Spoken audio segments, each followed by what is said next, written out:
Yeah. So you'll have to let us know how you feel about the change in date from November to January. So we'll just go ahead and jump right in here and starting with Armadillo Community.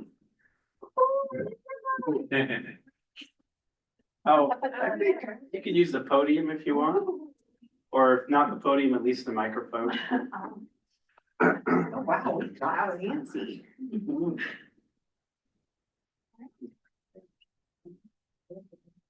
That's the right one. It's on, trying to turn it on. I love that it was just on here, maybe Cameron. Should be. Great, okay. Is the light blinking? I can't hear. No. Yeah, Are you talking into it? yeah, it's on. No, it's not. I mean, it's. He's talented. Not my strong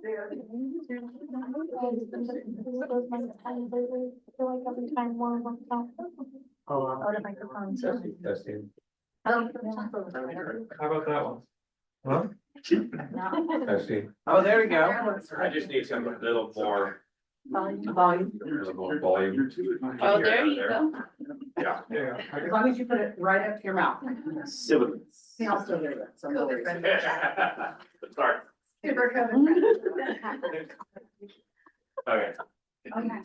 All right, well, Armadillo Charter Community School, this lovely, beautiful, I'll go back one for me real quick. I just want to talk about our sweet logo for a hot minute. One of our students actually designed this. They were one of our first graduates this year. And we put out to all our students to design our logo for the year. And I think they super captured. Awesome. So just want to highlight them for a hot minute. Cool. All right, next. All right, so our main focus for the last 3 years, and it will continue to be for the next 3, is providing our students with safety, significance, and belonging. We maintain this in everything we do. Every time our teachers ask a question, every time our students ask a question, this is our main focal point, and that's what we're going to continue trying to do. So I just wanted to share real quick. This is Rigo. He was against all odds a graduate, and he came back and it sought out Jen, our assistant director, and said, "You guys helped me graduate. I wouldn't have made it without you. And now I'm a wildland firefighter, and I want to come and talk to your students." He came and did a whole hour-long presentation, showed all his gear, and got a bunch of our new students interested in wildland firefighting and making it through. And I also thought it was amazing that he said he would pay more attention in math. And I made him say that to the students. So it's like, yes, they do. Definitely want to highlight him. All right, here's our lovely stats. So these are our students this year. So about 97% report feeling safe, or that staff care about them. Feels really good. That goes along with the 97 also said that if they were absent, a staff member would notice that they were gone. 63% report that family situation can make it hard for them to attend, which goes along with some of our attendance numbers being around 26% of actual attendance at 90%. Isn't great, but given our student body, it makes sense. How long they've been a student with us? Over 50% of our school has been with us less than a year. So again, we are getting students who have been out of school for 6 months to a year, and then they are with us. By the time we make this in the fall, they've been with us just for that first term, and they've been out of school. So we're trying to break habits that have been formed over the last year of getting out of bed in the morning. 84%, this is where a lot of our funding goes to. 84% utilize the snacks and food that we provide at school. One thing that we're moving towards is actually a lot more home-baked meals. Our students have said, and we'll see if it's true, but they said that they would attend more if they were getting home-baked meals. And they do when culinary makes food and they know it's coming. They actually do attend a little bit more. So we're hoping that having some home-baked meals will get our students through that door. All right, so this year I started tracking from last year to this year, how many of our students were coming from each of the spaces. So, the students who maintained from the previous year to this year with our school was 66%, which is pretty good for us because about over 50% of our, 73%, that's right there, 73% of our school is juniors and seniors, which means that our students are coming back to us. We have 35 seniors this year, 35 to graduate out. Wow. 9 of those are our GED students, the rest are not. So we have a large portion that came to us last year as juniors and are now our seniors, our class that we're trying to get through. But we've already had 9, so yay, 9 graduates so far. You can see that our numbers from PHS are actually dropping, and we are getting a lot more students from other districts or who have had no schooling whatsoever in high school. So go to the next slide for me. 91 students have come through our doors in total. Current enrollment is about 70 students with 9 graduates. I was saying that, I can't remember what I was saying. Oh, right, other schools. So, and our 9th grade on track. So this year we have more 9th graders than we have had. Yeah, this data, I'm all over the place. We've had more 9th graders than we have had in the past. So we went from 1 9th grader to 4 9th graders to 7 9th graders, and now we have 12, which is great because that means that those enrollment from ACS to ACS in the following year will continue to be great. And when I last checked, we only have about 18 students that are actually coming from the PTS district, which means the majority of our students are coming to us from outside the district. So Armadillo is bringing students in, which is top notch. All right. All right, so you all know what we're super good at is our lovely credit recovery. It's what we're known for. It's what we do best, where we get students who come to us, that's 73% juniors and seniors, and we get them there who've been out for over a year. We have a few this year that have come to us with freshman credit as juniors. And so, you know, we have some hard truths. We tell them that they might be 5-year grads, but we're going to get them there. And this is how we do it. Credits earned just during our spring session. So that's 4 days over spring break that we take students and we tell them, like, we're going to push hard, we're going to do it, and we're going to do our proficiency grading. You're going to show us you know the knowledge. They earned over 10.25 or earned 10.25 credits over just the spring session. During our summer credit retrieval, which also included like things like hiking, and we had an awesome incentive of rafting the Indigo Creek. So they went rafting after their summer session and they were able to earn 20 credits altogether. And they built a really cool path. If you stop by Armadillo, they built one of our pathways. And then the credits retrieved just from the beginning of this year to now is 20.5. So over the amount, the entire summer of 4 weeks of summer school is also what they earned in the first term at Armadillo of our student life. This year, we pushed really hard. Our students, we went camping last year at the end of the year, but this year we wanted to do it at the beginning. And so we actually went out to Pacifica Outdoor School. And it was amazing to get feedback that 58% of our students thought that this was actually an amazing thing and had participated in it and had asked to do it again the following year. Our staff loved it because we were not in charge. We got to actually like culture build with the students instead of having to be constantly watching the students. Then, because we went camping out at Pacifica, I just want to highlight, we had a group of students that went back out as student leaders. So they actually went out and stayed in 3-day stints and led groups of 5th graders along with the counselors out there. We were given that opportunity. And some of our students that went out there surprised us because they, one, hated camping, but then loved it after they went out to Pacifica. And 2, never thought that they would work with children or thought that they could have anything to give to that experience. And then specifically the one all the way on the corner over there, Elijah, we convinced him to go, convinced his grandma that he'd be fine. And he ended up doing it 3 times in a row. Wow.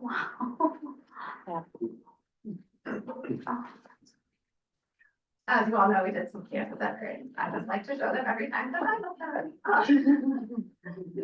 Also, specifically too, we got an all-care grant to update Fresh because we got the new space. And so 70% of our students utilize that. They utilize the shower, the laundry, all of the supplies.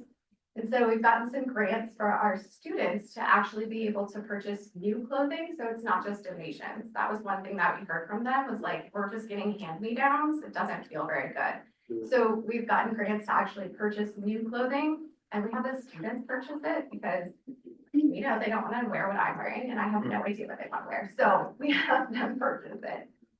And then we also got a grant for food. So we are able to provide more gathered meals for our students. We got that from the Ashland Community Health Foundation. We've been doing a lot of meals in our kitchen. And Project Youth Plus uses that sweet donated one from from Phoenix Elementary School. We use that sweet double fridge for our food boxes from Project Youth Plus. And last but not least, this is Kala. Kala is another one of our ones. He just graduated this year. He was a kiddo who constantly was blowing up.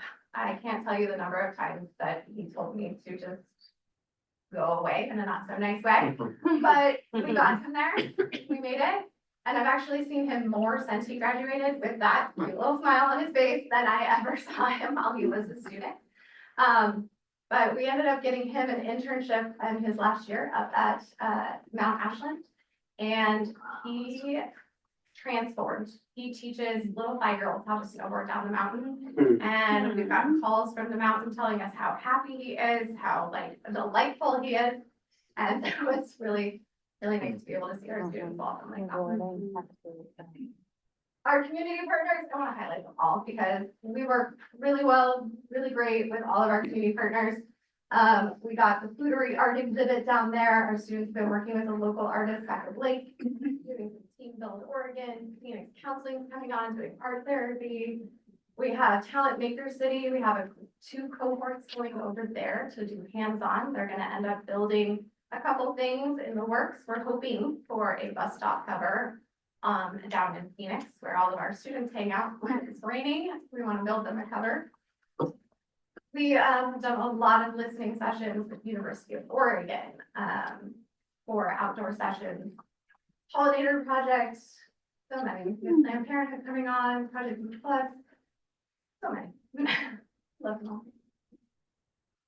And then I just want to highlight all of our lovely grant partners, All Care Health for Fresh, Community Health Foundation. We work with Aspire to get all of our students through FAFSA. We just got sponsored by Amazon Future Engineers to run Project STEM and Code.org. So we're running both of those terms as pilots. We're learning about AI, and then our Lego robotics is going to come back through Code.org. And then we just got a grant from Lines for Life for suicide prevention. So we're going to be doing some empathy interviews with a lot of our groups to see what they need on campus that would aid them in feeling that safety, significance, and belonging, and hopefully aid in suicide prevention. Thank you so much. Questions? Sorry, do you have a question? I don't have a question. All right, Sarah? I always love to hear from all of the great things that are happening there. Thank you for believing in and supporting students in your school and all that you do for them. Really great report. Anything? No questions. Great report. Yeah, that was great. You're at 70 now. What's your capacity? I believe our charter is for 120. So we are starting to do, I say we're starting to. I am in the works of starting to recruit at the middle school level. Like I said, we really need those freshmen coming in as freshmen so that we can keep them over that 4 years. Yeah, so that's kind of our move right now is to hopefully go there. And then we need to also start recruiting in some other areas that isn't just credit retrieval, because that's a very small portion of the valley, and that's never going to get us to our numbers. How do you think about what types of 8th graders would you be recruiting to start their freshman year at Armadillo? Yeah, so my main focus right now, as you don't know, my background is in marketing and, accounting. So market analysis wise, we're gonna hit up the other charter schools. So with the kiddos and the families that are already seeking the smaller environment, and when they look at a big school, get that huge anxiety attack, because that is the kiddos that are coming into us. Most of them are saying the reason they stopped going to school was pure anxiety. And so if we can get them into a classroom of 15 instead of a classroom of 30, we can get them in a hallway of, 30 instead of a hallway of 300, then we can keep them coming back on campus. Yeah. Thank you. Did you have something? Yeah, I'll just mention that I can't remember when it was when some of us did a tour. It's been a while now. Yeah, and it was, if you haven't been there, especially if you knew what the old space looked like at Armadillo, they've done amazing things. And I know they're still continuing to do things at their facility, and we know facility matters. So for kids to take pride in learning and all the aspects that go into education. So just offer, you guys are great hosts. So if the board wants to do another walkthrough, we can set something up as well. Great. Yes, the facility, thank you for mentioning that, the facility has had a lot of people actually stopping by, just off the road, being like, I didn't know you were a school, and now you're here. So having a building that looks like a school. Good job, yeah. What might we be able to do to support you as a board? Lovely. Anyone that you hear thinking about a small school, send them our way. I live in the Medford area, and most of the people that I talk to have no idea the Armadillo is there. So, in the Phoenix area, we're well known, like it's great. But outside of the Phoenix area, we're going into Ashland a little bit more, but we are still a word of mouth school at this moment. And in order to get our enrollment up, we need to stop being just a word of mouth. We need to be, out there. We need to be known for what we do well, but also be known for just being a good small space. So yeah, you can come here for credit recovery, or you can just come here because it's awesome. And I don't think that's been up there for long enough yet. Thank you. Good. Anything with that? No? All right. Thank you so much. Thank you. We can clap. All right. This will be the longest presentation tonight. ETRA.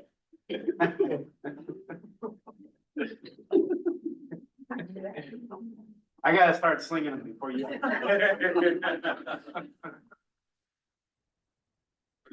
Thanks, Michael. I had a slide this year, so it'll be. Oh, yeah.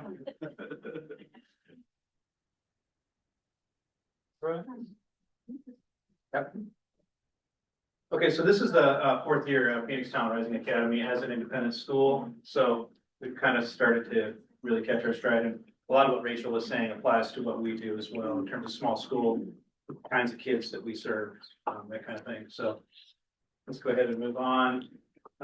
This is our structure. And as we go through, as you'll see at the end, what I'd really like for you guys to take out of this is really nuts and bolts of the basics of our school so that you can kind of speak to that, to our community.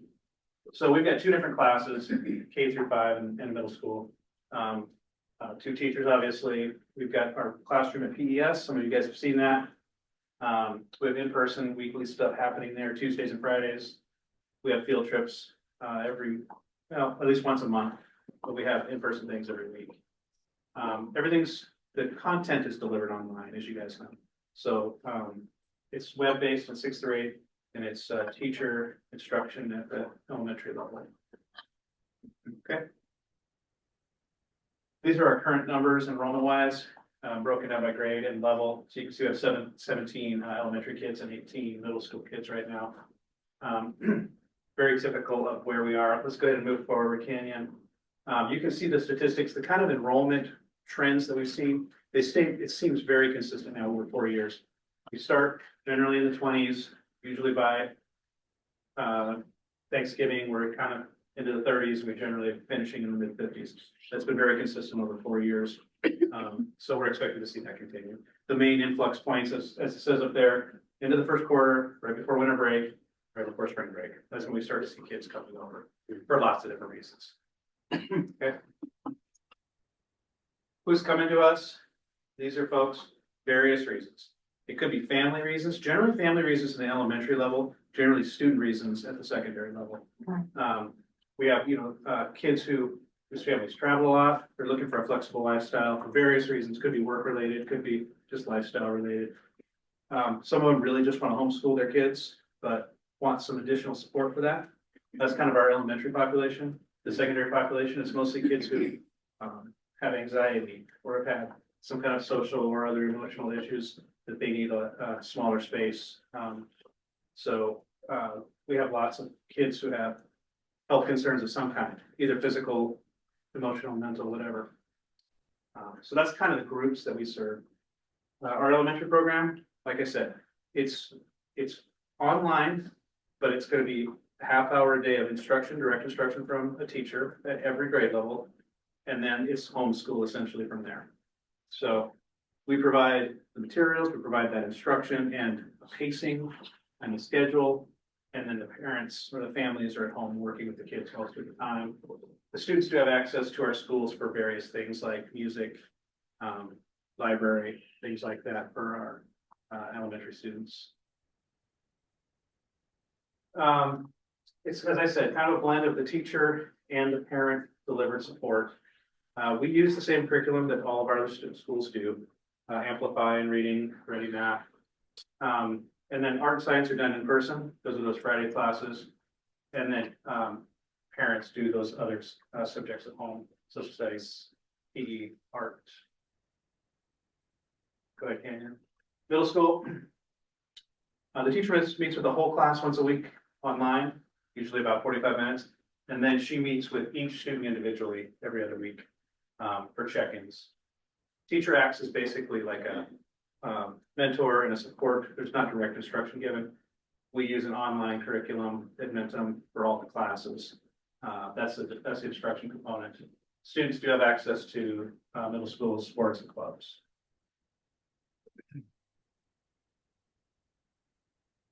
So again, students take all the same classes, it's the 7 classes that they would at Talent Middle School. The difference is they do have some additional elective options, but as far as the core classes, it's all the same core classes. They also have advisory. They do the same kind of SEL stuff. We use Wayfinder just as the other schools are using as well.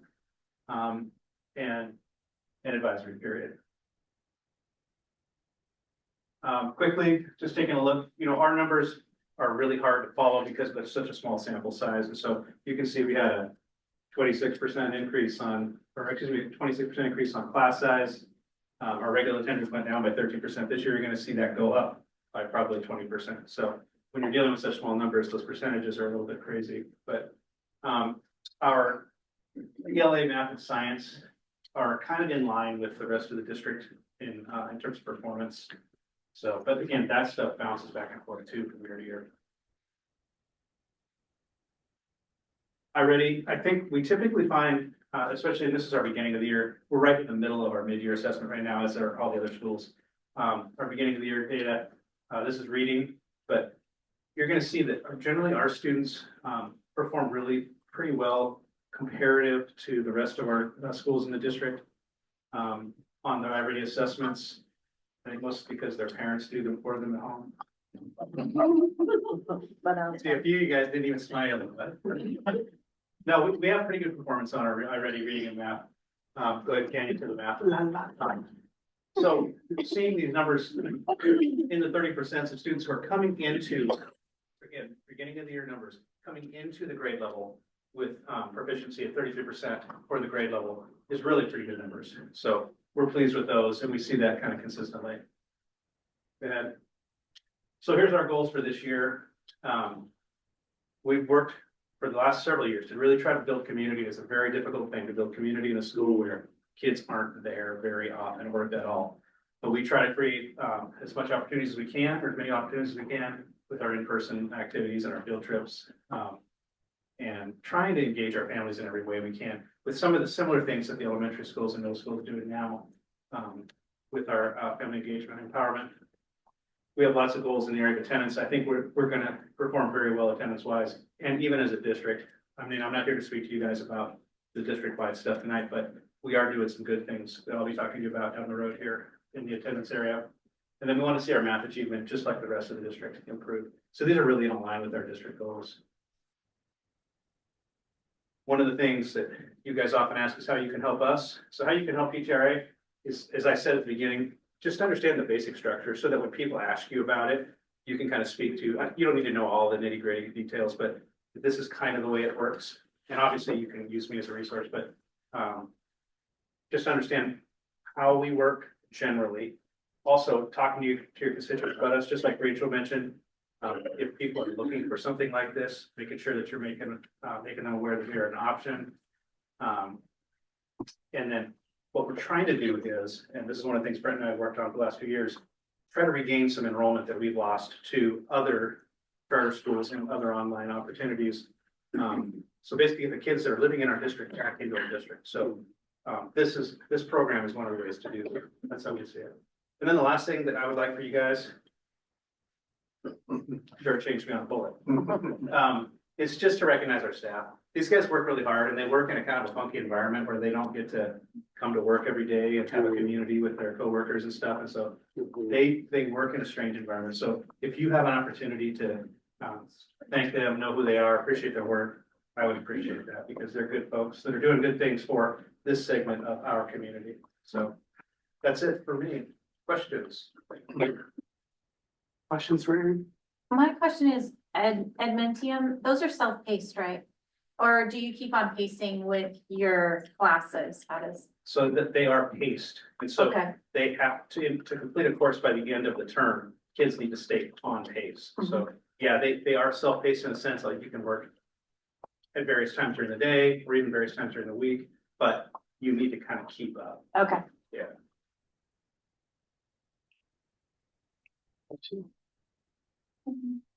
I'll just clarify one thing. Aaron is the one administrator, but it's kind of like 0.3 because he does have a number of other duties, but attendance and integrated guidance coordinator and assessment coordinator and things of that nature. So it does look like it's a one FTE administrator, but he does quite a bit of other things too. I really do appreciate the effort spent trying to engage this community of learners and families. It's a steep hill. Yeah. So, for my day job, I look at the things that you're doing as examples of how to stay connected with families and. You guys should be really proud of this program because I forgot to mention, but these are families and students who often wouldn't stick around in our district.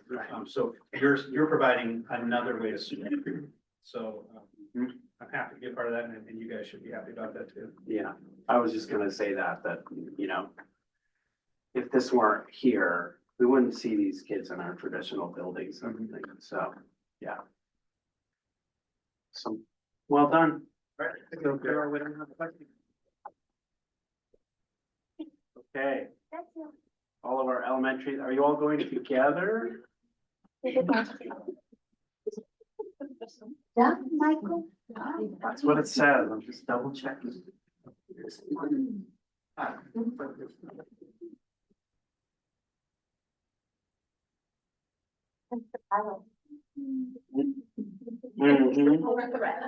Excuse me. Hey, set up a few things on his plate. Mayor Campbell, are we ready? Yes. Good evening, everybody. Kent Belier, I'm principal at Orchard Hill. Sean Schleich and Heather Lowe are my colleagues in Phoenix Elementary and Talent Elementary. We have not a lengthy presentation, but since there are 3 schools, we'll kind of each take a turn sharing some information. But before I start with the power of we, I really want to take a second to express my pride of being in Phoenix Talent, especially like Rachel. In a few minutes, Shauna is going to show a slide that states basically that all students belong. And our district has made a great place for your students.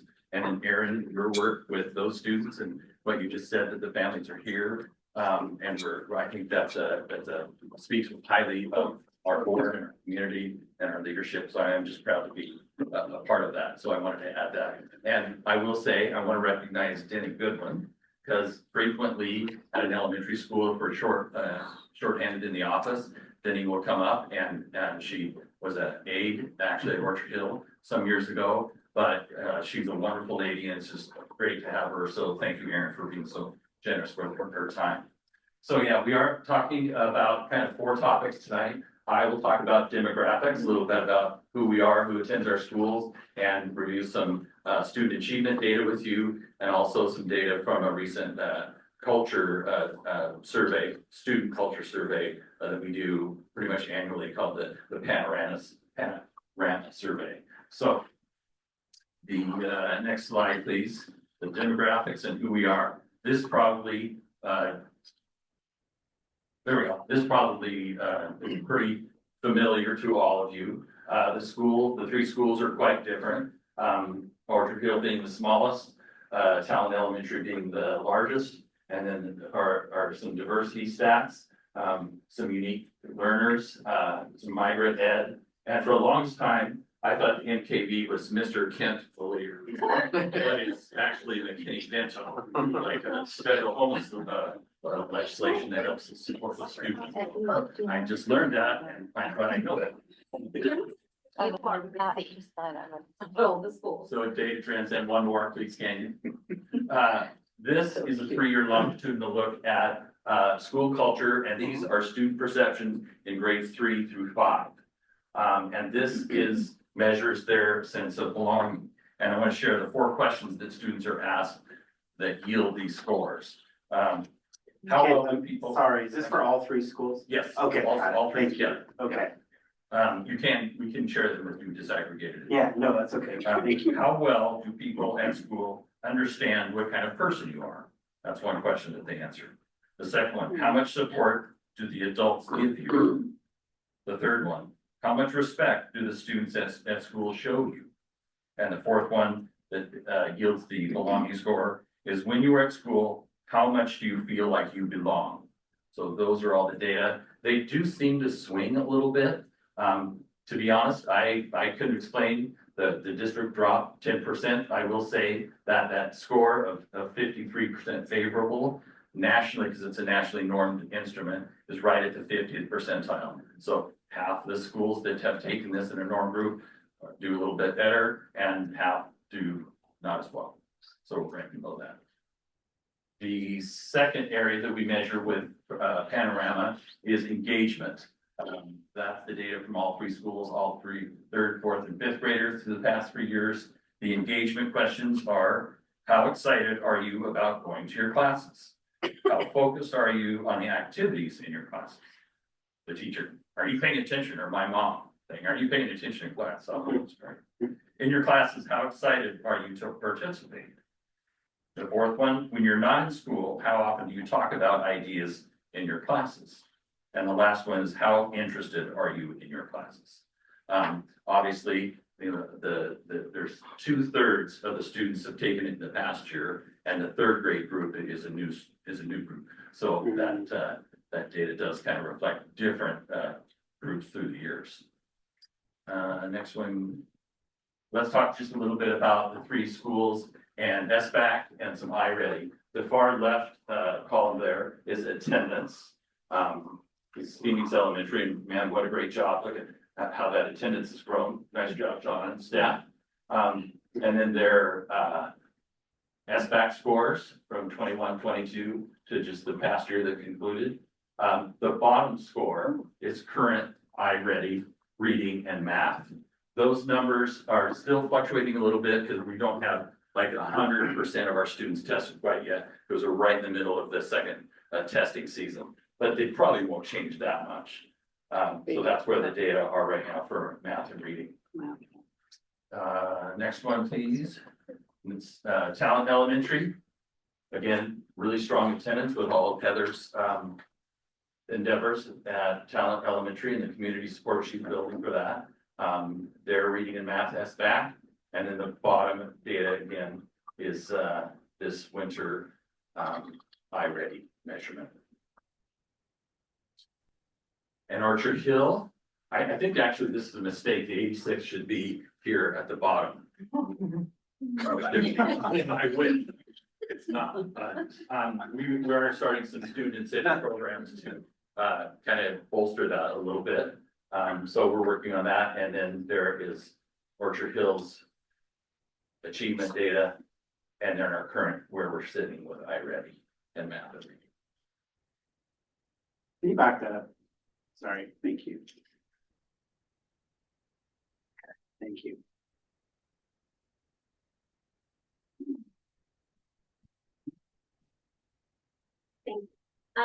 I'm going to talk to you guys tonight a little bit about our focal points. And I know that every week we talk to you about our Accentuate the Positive. So you know a lot of the work that we've already been doing to kind of help support our students and to support growth and achievement. One of the things that, as far as the academics go, our presentation is talking about the power of we. And in the past several years, we've done a lot of work around getting support from other collaborators to help guide our work in these areas. So we last year began a journey with Oregon RTI project, and we're in our first year of implementation where we're really doing a lot of work focusing on core instruction.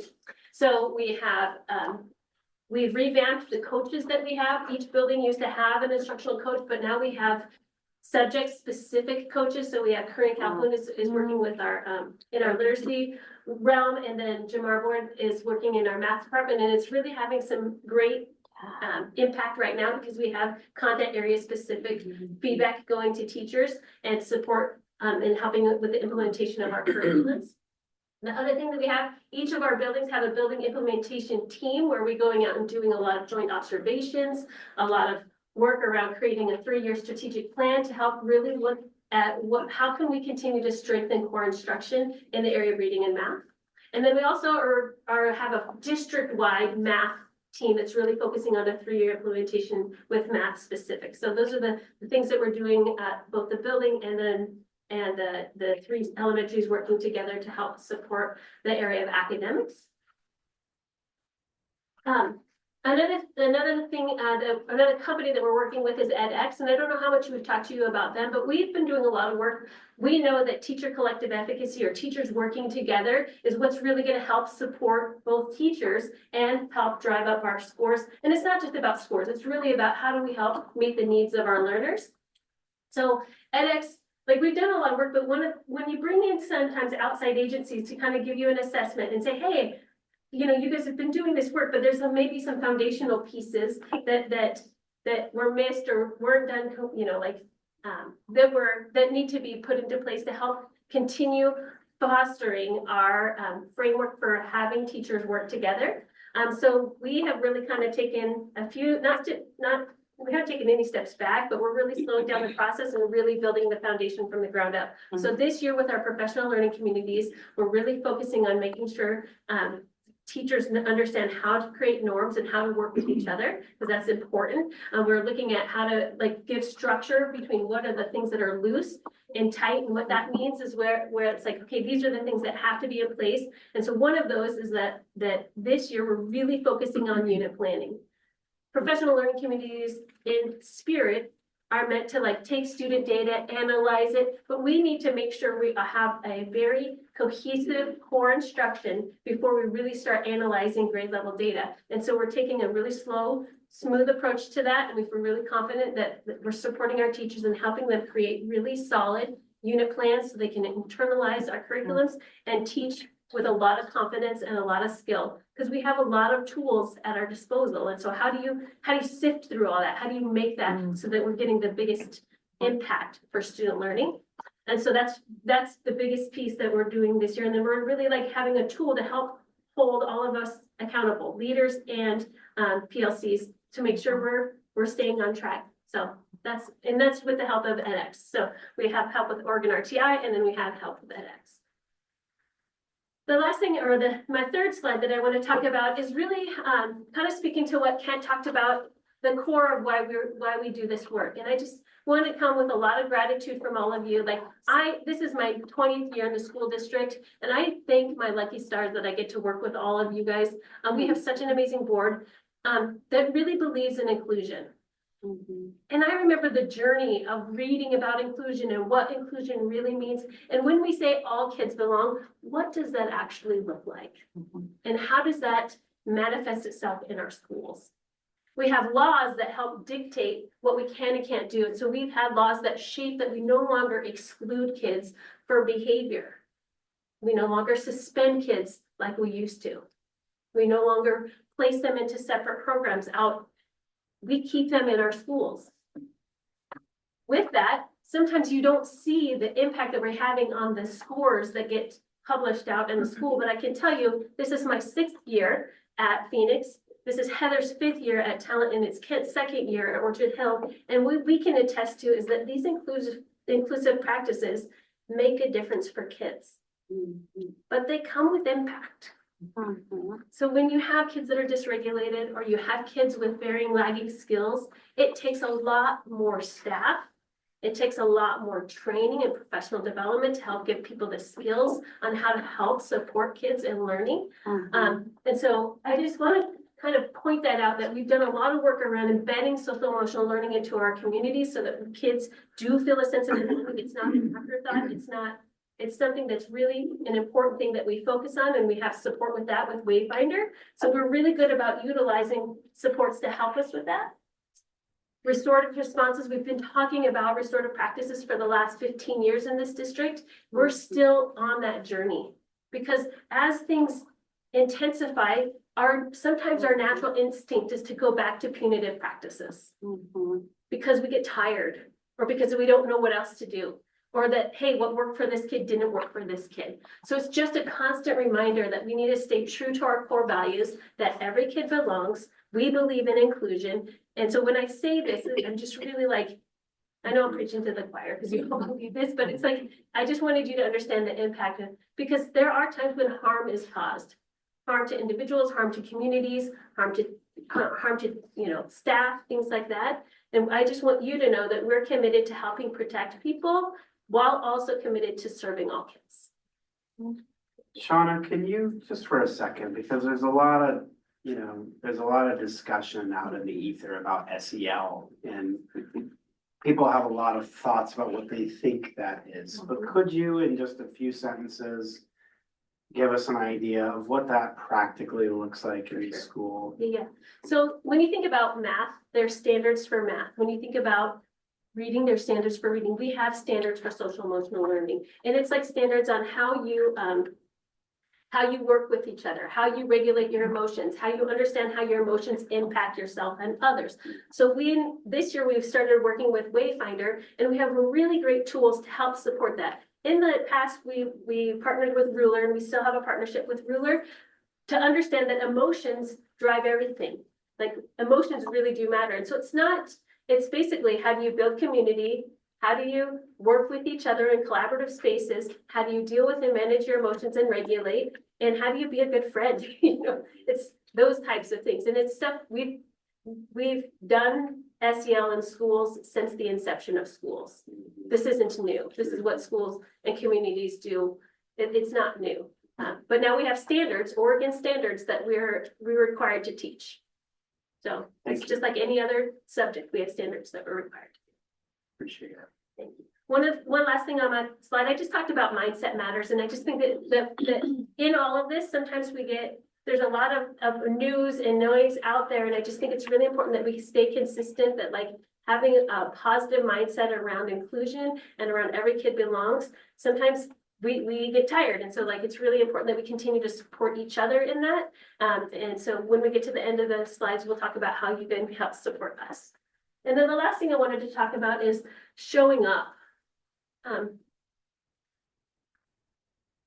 We matter, every single person in your role and what you do, because you're a teacher, because you're an instructional aide, because you're in the office, showing up really, really matters. And one of the things that we're seeing is that we're seeing a lot less regular attendance in students and in staff as well. And there's some things that are happening regarding that around wellness and around, protected leave. I think protected leave has really increased the amount of people using protected leave. And so now we're seeing those are positive social factors. We don't want to lose that, but there's impact to schools for that. And I just want to kind of just name that as something that we're focusing on. And just this week when we were working on this presentation, between the 3 schools, we had 20 4 people absent in one day. That's like enough to run an entire school. And those were the people that were absent. And they all had legitimate reasons. We're not discrediting that at all, but it's just a thing that we have to consider when we're looking at how does that impact students and students' growth. And I think that was it. Oh yeah, one more thing. That we're doing this year that we feel really good about is that we're really looking at our teacher evaluation system, and we're spending a lot of time honing our skills on giving and receiving feedback, so that's how people learn. Kids learn through feedback. We all learn through experience and feedback. Teachers learn through feedback. So that's another important focus, and that's why it's important to kind of be there so we can get feedback. Heather's gonna take it over and talk about some really awesome bright spots.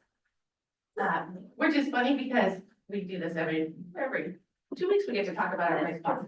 This thing didn't work. So, you know, when we were thinking about like the theme of, you know, the power of we, and thinking about like your guys' specific interest in mental health and like how we are serving social emotional learning needs. I found this quote, every day in 100 small ways, our children ask, do you see me? Do you hear me? Do I matter? And then their behavior reflects our response, right? Because how we respond to their sense of belonging will dictate and kind of guide what will happen in the environment afterwards. So I just want to like ground ourselves in that feeling that, you know, that sense of belonging that we're all talking about is really the kind of the key cornerstone to making sure that we can meet their needs. We did pull some data to kind of talk to you a little bit more about how we are meeting those needs as best we can. And thank goodness for our partnership with La Clinica, because we wouldn't be able to do that without them.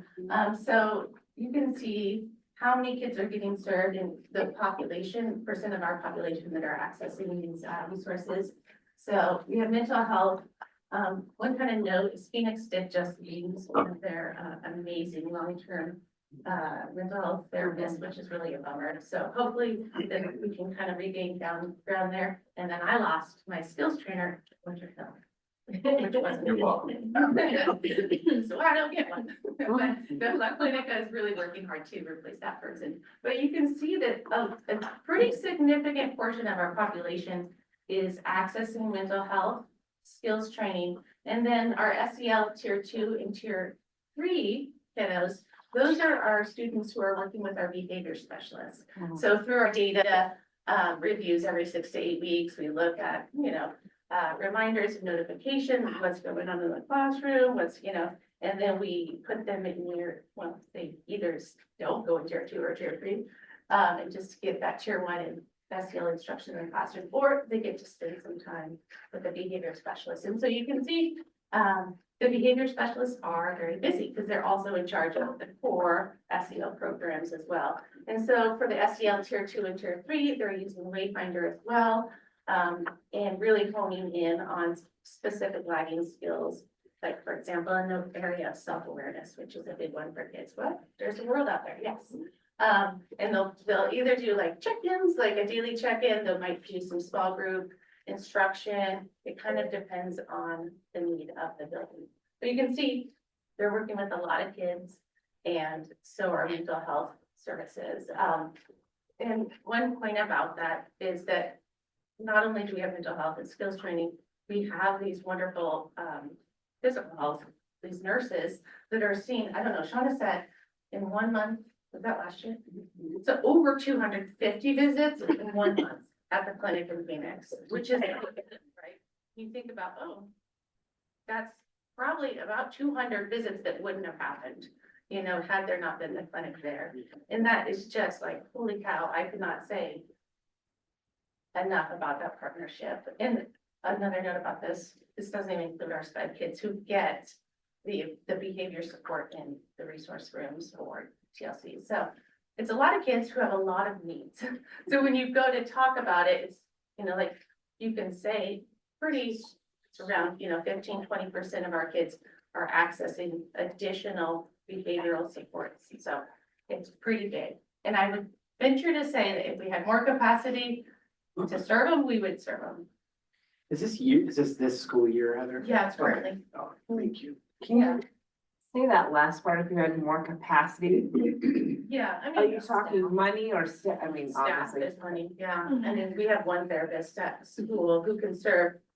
You know, her cap is about 30 kids, she's seen 25 right now, some kids like that. But that doesn't mean we couldn't serve more because they certainly need it.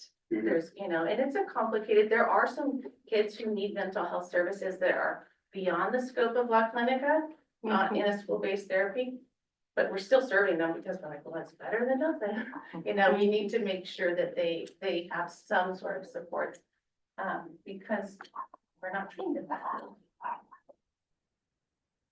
So another bright spot we wanted to highlight was how we're working together for better attendance. You guys hear this, this is one of our main goals in our strategic plan. And so what we're doing at the elementary level is we're being very transparent about our attendance data.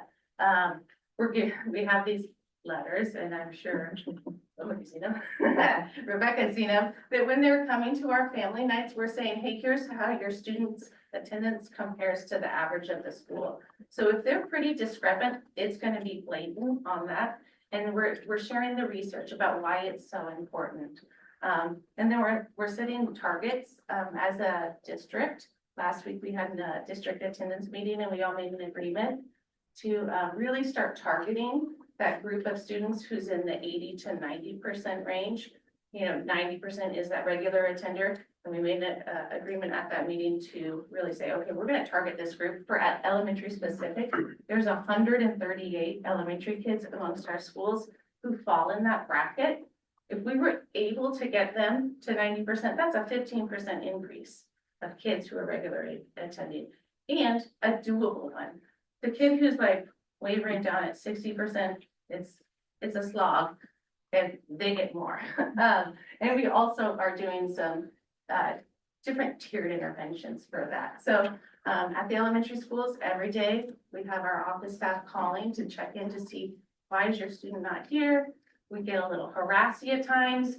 We will call family members if it's been several days and we haven't made contact with a family member. We'll call the emergency contacts if needed, because we want to communicate that their presence is important to us and safety. So, and then we have some incentives, which are tiered and individualized depending on the kiddo. So we're just trying to throw anything we can at them. And luckily at elementary, they're really motivated by teeny tiny things. It could be a pencil, but you know, whatever. So at Talent, for example, we do these daily trackers for some of our kids, and they get to come and they check in with Miss Alma at the front, which is a positive interaction every day. Miss Alma is literally the sweetest person I probably know. And so they get to put a stamp, so they see it and they get to talk to her, and they build up incrementally to, you know, we start 5 days. Can you come 5 days in a row? Then, oh, maybe you can come 10 and then 15. And we just make it silly and fun and really let the student guide that. What do you want to work for? And it's working. The kids that we have on those trackers are really making some improvements. Cute. And then lastly, what we're doing as a district and is this community outreach. Last June it was, we were up in Seaside and, you know, working with the cohort of districts around the state who are thinking about, oh, how are we gonna do this, right? How are we gonna impact change in the area of attendance? And some key ways people are doing it is going out to the community. There's finding that community campaigns are really positively impacting attendance because it really raises the awareness. And so you probably saw, I had put something out right before we went to break, and immediately people were like, oh, we'll help you. So I jumped right in the day one we came back from break. And the people that I've spoken to said, hey, will you partner with us? So they'd say, how can I help? What's my role in this? And depending on the person I'm talking to, you know, it could be simple as awareness, like at the Dollar General. Like, we have a lot of kids going there, and we have a lot of families going there, and being able to notice a student and say, hey, how's your attendance? I go, that's awareness. You know, like it can be that simple. And then agencies, some of our agencies like Talent PD, Fire District 5, they're willing to help contribute to incentivize, like giving kids something to look forward to if they can make a goal. So it's really cool. And then one of my building goals has been to help foster some more community connections through community service. I just, you know, through our research and kind of thinking about creating a sense of belonging, you have to have a sense of belonging within a community as well to feel at peace and purposeful in life. And so we're working, I mean, we're just at the inception of this project at TES to build some service projects between some of our businesses in town. So I just met with Rebecca's boss over at Sweet Beet, and she was like, oh, we could do this project, you know, like, we're just trying to spitball ideas about something that's gonna light a fire with these kids, because sometimes sitting in the seat is a little warm, right? Even though we know we need to cover all of this content, how do we make it purposeful by connecting it to their community? And so one thing that we just decided today was, oh, we could do an arts installation at Sweet Beet. You know, kids can learn about root vegetables, and they could learn, you know, so it'll be great. It's a part of their community. They'll be able to take their family to Sweet Beet to see it. We have Ohana Coffee we're gonna be having kids write Valentine's letters to be handed out to community from DES. So just infusing our presence in the community so that kids see themselves in the town in which they live is really the goal. And I do think it's gonna have an impact. I have high hopes for that project, but those are the bright spots. We tell you those every 2 weeks. We get to hear it, but to some, you know, and we talked about this, belonging, you know, individually, we're just one drop, but together we're an ocean. And we can be really powerful if we're all working together. And I think that's the message of the power of we. So how can you support us? Because you want to know, keep advocating, basically. You know, I know you guys, and thank goodness for the best board on the planet, but, you know, being part of the team and always asking what we can do to help and not making it a political fight. That's step one, right? Like, this is just about kids and keeping ourselves grounded because we are working towards all the same goals. And then your advocacy work for funding, especially the fire stuff, is going to be important. Supporting our staff is important. And then, and I know you're well aware of all of the special education stuff that's up on the bills. That's, you know, when Shauna talked about inclusion, it does have a very real impact in the building operationally, because you're trying to make sure everybody's safe, you know, and learning and, you know, feeling supported, but it does cost money, a lot of it turns out. So if you can help advocate for that, you know, and I think continuing to beat the drum about instructional minutes is still really important. Thank you. Questions? Oh, what is LPE on one of the first slides? Just another acronym, limited English proficiency, the students were Oh, learning English. LEP, sorry. Yeah, I Yeah. obviously transposed that. Because we're really rich in acronyms. Mhm. That was a new, well, we didn't know that one, so that was, Yeah. that was. Sneaky. Some people like to call it ELL. I think it's just better because it's spelled limited. Oh, But that's like the state codes gotcha. and. I almost thought it was that. I thought it was Oh, ELD wow. then. ELL It was is the class. ELL and then ELD, early English learning development, and I'm like, that's You want to a make it limit. confusing?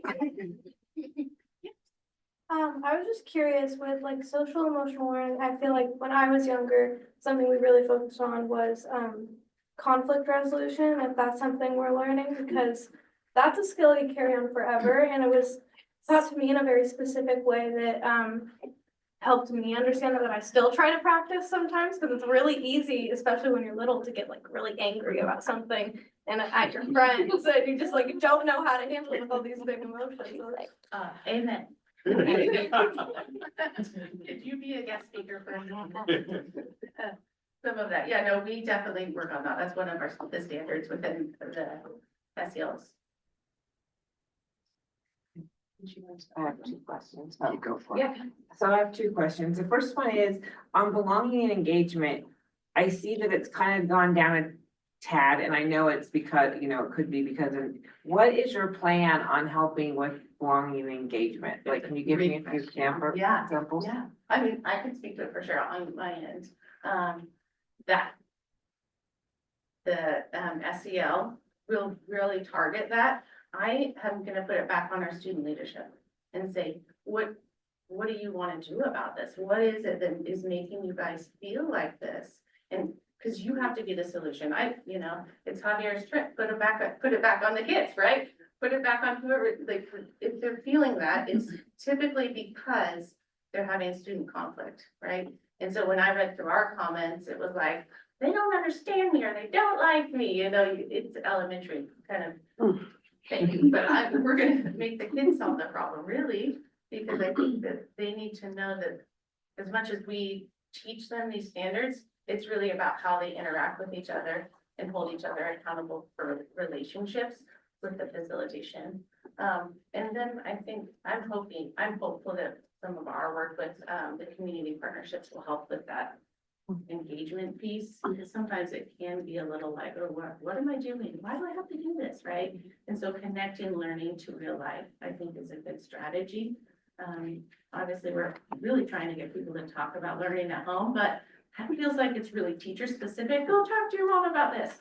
I will say my daughter talking about interesting things all day, which is someone like, where'd you learn that at school? You guys want to answer any of that? I can throw out, one aspect at Orchard Hill. I think our staff do expect a lot out of our students, and they are achievement focused, and they're focused on those numbers from the SBAC, honestly. And I've had a few discussions with teachers, like, if I do the SEL thing, then I won't be able to teach. And what they mean is math and reading. But I've tried to reframe that, and learning is learning. If your kids need that social emotional bond, then spend some time with that. Embedded in the Wayfinder program are some fun little activities that might take 5-6 minutes out of the day, but elementary kids eat those up and they bond with their teachers that way. So it's for me, it's my task of encouraging the staff to take that time and meet the students where they're at. Of our at Orchard Hill, 3rd, 4th, and 5th, we have 6 sections of 3rd, 4th, and 5th, and only one is a returning teacher to that grade level, which could have some influence.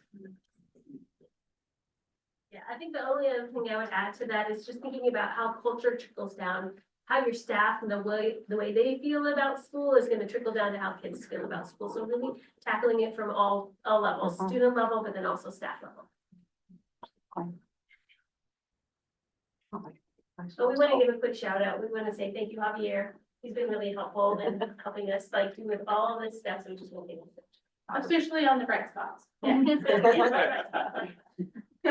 So my second question, and you kind of covered it, but today I was specifically asked if the special ed cap, and I probably will be, I'm asking you this because I'm going to be asked this again, I know it. If the special ed cap for the state went up to 15%, what would that mean for your schools? And you do not have to answer it now if you don't want off the top of your head, but that is, Well, I'm prepping you guys too over there. if you go back, like, I think we're all at 17% right now. And if Okay. we're funding at 11, that would be more staff and support for inclusion, right? So more support for teachers teachers in the classroom who feel like they can't meet that wide array of needs, because it's a real thing. You're like, holy cow, how am I gonna do that? Right? And just it's staffing for me. Like, I don't know how much that would equate to. She would. She got the email. She got the email from me earlier today, but she will be answering it. It's another staff. Yeah. Oh, yeah, it's significant. But it's good to know that our elementary schools are 17%. That's good information for me when I'm going to Salem tomorrow. And then that high cost disability stuff that's Right. going on too is a big one when it comes to inclusion, like making sure that we have this support. Because we want to do right, but sometimes that takes a lot of money to do right by one little kiddo. Who just, he needs more, or she needs more. I'm just gonna take a moment to advocate that. Why 15%? That was the question they asked me today, Michael. No, but I'm saying it's like, it's always, well, we'll put it just a couple percentage points behind what the actual need is. Well, yeah, exactly. Anyway, but good question. I heard the national average is 15. Is that the So that's national why- average? So that may be part of why. Okay. One thing that I would like to add though on that is like, the times when we're asking for more is to also acknowledge that we have received more. So with SIA funding and things like that, we do have a little bit more support. The scare is what's gonna happen at the federal level with the lack of funding there, because we're all Title I schools. And so thinking about like, that's an unknown for us. And so, you know, if this goes up, but this goes down, Right. really what's gonna be the impact there. Well, and federally, the IDA money is way, if you think that we're below on the cap in Yeah. Oregon, you should try the cap in the nation, but we'll talk about that But even later. just title funding, we rely a lot on title funding too. Next week. I will share too, just 30,000 foot level, if we increase that cap for special ed, yeah, we'll be able to add some staffing and support, but we're spending some of that money already. That's And what so I said, that'll they help general like the fund answer. dollars to help all of our, classrooms and buildings, so I said that and they didn't like the answer. they didn't like the answer? No.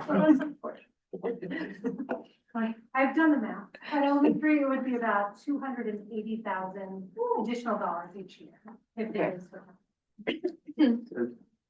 Yeah, okay. Thank you. Quick question specifically for Heather, and then I have sort of an existential question. I'm going to walk away with.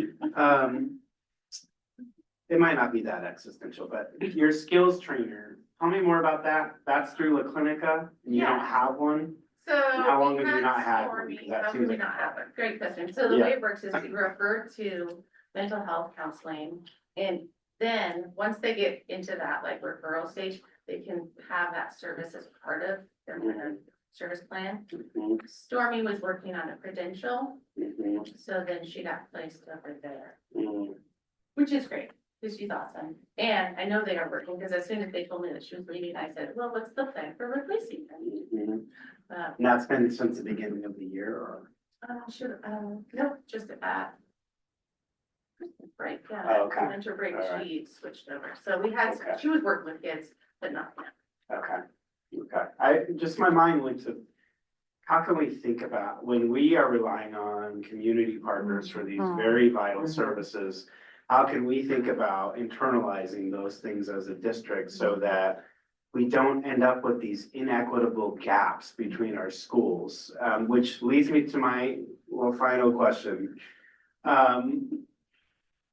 Our schools, our elementary schools have a lot of similarities, but they have a lot of differences. And the one thing I've learned as a school board member is when we are struggling in a specific area, you don't apply punitive stuff. You look to barriers that you can remove and you try to push in supports. And this may be more of a question for you, Mr. Berry, but I'm just thinking about our schools and thinking about some of the unique needs that they each have, and I'm wondering, what are we doing to push in additional supports?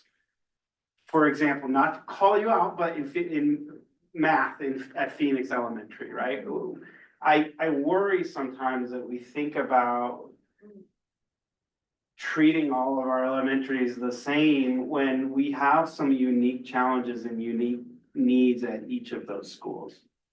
And I don't know if you want to speak to that now, or if that can be something that can float out as we head towards the budget cycle this year, but. Yeah, I think I'll touch on it just a little bit. We do have a little bit of a different formula for funding for PES per pupil. We have a higher per pupil funding. I think for math, we have a math crisis in our nation, our state, our schools. I think the work that math group is doing district-wide will really kind of mimic what we just created in reading language arts, kind of on the 3-year plan. I think that will help. We will, and I was gonna kind of say this, but I'll touch on a little bit. We can touch on that on my quarterly review, because we're gonna have a lot more disaggregated data to share. And so we can kind of speak to that, but as we start getting the budget discussions, we can share how we think we can address that and obviously have a discussion with the board. Sure. You all have any I thoughts would, on you know, that? like, speak to that, just, we do creative groupings and creative interventions and creative support systems. I know you've done after school stuff, like I'm doing something different, reading for this group of kids. But we look at, you know, through our data reviews every 6 to 8 weeks, we go, whoa, what's going on here, right? And math is historically not been included in that for some reason, and so we're really trying through our work to try to rethink math specifically.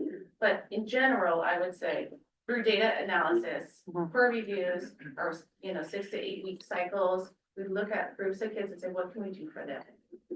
And so we address different needs in that way. You may have seen the data of mental health needs and Orchard Hill was quite high. I was kind of surprised.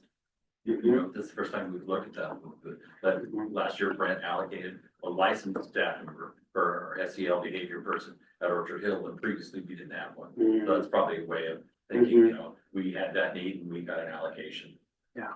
That's great. It's a good example. It's still not enough. You know, Sure. I know we do, but I would like to see us with 2 or 3 at each school, you know, and I just think about, I know this is blue sky thinking, but if we had that, how many barriers would be removed that would unlock learning for our students, that would help our kids be more literate and better at math and all of those things, so. Can I add one more thing to Yeah. it? I forgot to mention in the presentation, but we did do some tweaking with our instructional day calendars. So we've added instructional minutes to our day, through some creative like scheduling. And we are doing after school math support. We do it with regular ed, but we're also doing it for other students as well. Utilizing the staff that we have, just trying to think creatively, and it's not serving everybody at this point, but it's a start to say, okay, well, like, where can we find ways to think outside the box or to like utilize practices? But when you think about the length of our day and all of the things that go into it, so we have intervention supports, but we have students who need all types of intervention, ELD specifically at PES, then you're all drawing from the same pool of just like minutes, right? So it gets tricky when you need intervention in so many things. And so that's why we're really focusing on core instruction, because you can't intervene your way out of a problem. And it starts with how healthy is our core. So that's the thing that we really need to keep bolstering, is that like, that's where our attention needs to be. And Yeah, that's why that we have the district-wide math. yeah, it makes sense, because I think we're all feeling this. Yeah. I love that we have a 3-year plan, but my second grader now going into 3rd grade only gets 1 year to be in 3rd grade, right? And that's the same for all of our students. You only get one shot at that year of that instruction, and it is vitally important. So what I think about is not like, what are we doing wrong? It's what more supports do we need to advocate for? We do a great job getting grants for, facility stuff. Can we look at, you know, more grant stuff for mental health and just additional supports of tutoring or whatever that looks like. I love that you're asking that question, and it's to me, the way I understand it, it's a little bit of a complicated like problem. I think so many organizations or foundations, they think, well, schools have the money to figure this out. So then they become ineligible for additional funding to do certain things. And I think that there's a lot of assumptions on like who does what, or maybe there's this intentional, unintentional kind of pass the buck, somebody else is gonna take care of it. And then what ends up happening is that the issue just continues to drop over and over in many different spaces. But I love a couple of comments about your sharing. Thank you so much. I really appreciate the courage and strength to just show up very openly. I think that's really important. It's something that we've been asking as a board. Tell us more, because it's really nice, accentuate the positive. That's great, but also let's maybe use some collaborative thinking about how we might be of support, whether it's advocacy or policy or thinking about creative ways, because you have like the day in and day out sort of work, which is a lot. So sometimes, you know, I think about, oh, where does your creative brain, where's that space to really think about this in a creative way, because you have so much that you're already carrying. But you actually mentioned some of those strategies that you're implementing within your schools, which is that partnership. We have more, you have a subject matter expert teaching reading, you have a subject matter expert teaching math, where it isn't just diluted in everything for everyone, because it doesn't typically work that way. So that's lovely. And I'm just curious about, and you did mention like after school, migrant ed, which is great because they need that additional support, but I'm also thinking about like the Boys and Girls Club, right? We have such a lovely partnership with them. How can they be a continuation of the work that you're doing, right? So you're creating this loop for their feet, their work is also supporting you, and you are supporting the way the way that they show up into the schools. One of the things that we're doing with Boys and Girls Club right now is that's how we get access to kids. And so we don't have after school busing other than right after school. So if we need additional after school support time, we grab them from the Boys and Girls Club because we have staff at that time. So Oh. that's where we're pulling. That's them right. right now. Yeah, that's really brilliant. Perfect. A Any, lot. any other questions? Thank you all so much.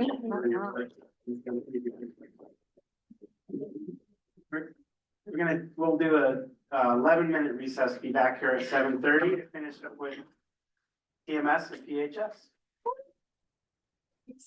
We thought we were gonna be done in 15 people, sorry. Wow. Well, You have good information to share. You should say,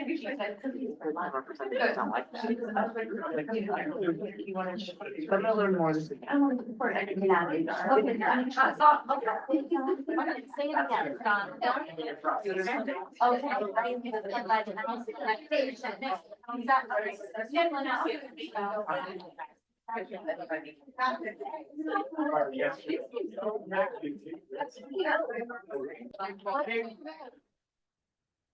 Road on the show. We missed something. They said I was done. Oh, good job, Casey. Aaron actually said I had 50 minutes. Oh, okay. Try to keep it around 40. Okay.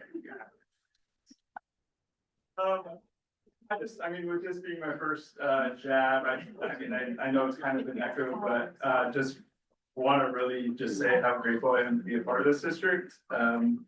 I think, getting to know you all and the laughter and making fun of and all of it that we can do together as an ad team as well, keeps it light, because I think things can be heavy sometimes, and trying to find the laughter is super crucial to stay sane. I would say it's laugh or cry or both. And Talent Middle School has brought a lot of those. The biggest thing that just the nuance in everything that we do. I think with the middle school, it's a strange, weird, wonderful, amazing, incredible, hard, smelly thing. I just feel so lucky to be part of it. And I think with that, and I know that I made you all do a puzzle piece, and I'm so thank you for that. But I think starting here, and this is something that hangs in my office, and something to always remember, because I do think that in the times when we have that awesome, amazing, defiant middle schooler, to remember why we are doing this, and the belief that we can and will make an impact. So just wanted to start with that. Thank you. Wanted to just some highlights from this year. I'm just going to point out one in particular. I know I've talked about this. So this assembly that we did, so this is Jane and Luke, and them coming, and they spent the entire day at our school and teaching just a real life example, regardless of cognitive ability, physical ability, how much amazing things a human can do in this world. And then I'm gonna just point out one more. This will probably be one of my highlights of this year, and I know it happened very early in the year. But just during the parade, and this student who was amazing in his own rights, and the joy that he had that day, holding Flory and our new bulldog Murphy hand. And then I will just point out one more. I've been pied multiple times already this year. And I'll talk about it, kind of the why I decided to do that a little bit later, but it's just something to build in some very cheap incentives for our kids to earn to be able to pie the principal. So this is just a breakdown of our student demographics, our enrollment, and then broken down. I think the biggest thing, again, every kid that enters our building, regardless of ability or what they look like, belong there. And they are so much more than just this one fact, amazing fact about them. And I think for us, just to keep that in mind, not only we talked about the inclusion and at times that can be hard, but remembering that they belong and they should be there and they have a right. Not only do they have a right to enter those doors, but they make our place better to bring kind of the differences that they bring. And I have this quote, and you can go to the next one that kind of ties into that. And this is something that I shared a video at a staff meeting that just, in one of the slides was this. So every kid is one caring adult away from being a success story. And I think for me, taking a step further is every kid deserves a caring adult. And I think something that I've been grateful for through all the crazy of the middle school, like I truly believe like we have a staff that cares deeply about kids. And it's something that this reminder that regardless of, again, where they come from, their socioeconomic status, their ability, all of that, that we can be that difference. And that's something that is a why for me. And I was the kid that needed that one caring adult. And it's something that I definitely strive for each and every day and is a why for us showing up. So I think as we get into the data and things like that, I think it just is the reminder that our kids are more than test scores. And this still can be true even where we're at right now academically, even though I want us to improve and I believe that we will improve, that they're more than that test score. So digging into the data, so I wanted to show, so this is our fall, our first diagnostic, and I'm going to show our second diagnostic as well. Some similar trends where specifically in math, I mean, in reading, there's definitely growth there as well, but a focus here, and I'll talk about kind of some of the things, and some of the things have already been talked about, but we have work to do. Like I'm not shying away from our reality, like this is our reality, and not only accepting that, but then what are the things that we are putting in place to be able to help them grow. Go to the second one. We are seeing slight growth. Again, we aren't done yet with the second diagnostic, but we're up 7% so far in reading. We're up, I checked it again today, but I did not want Denise to have to print again, so I did not update this, but we have more students that have taken it. Went up to 17% in math, again, an area where we have a lot of work to do. One thing I'll point out, and you can see below, within one trend, I guess that I'm, trying to point out is that in this yellow, that one grade level or below, that has gotten bigger. And so our amount of students that are either 2 or 3 grade levels below that we started with has shrunk. Again, we still have work there for sure, but I think as we're getting that trend up of 1 grade level below, my hope as increasing those students as we take that last diagnostic to get them to grade level. Some attendance.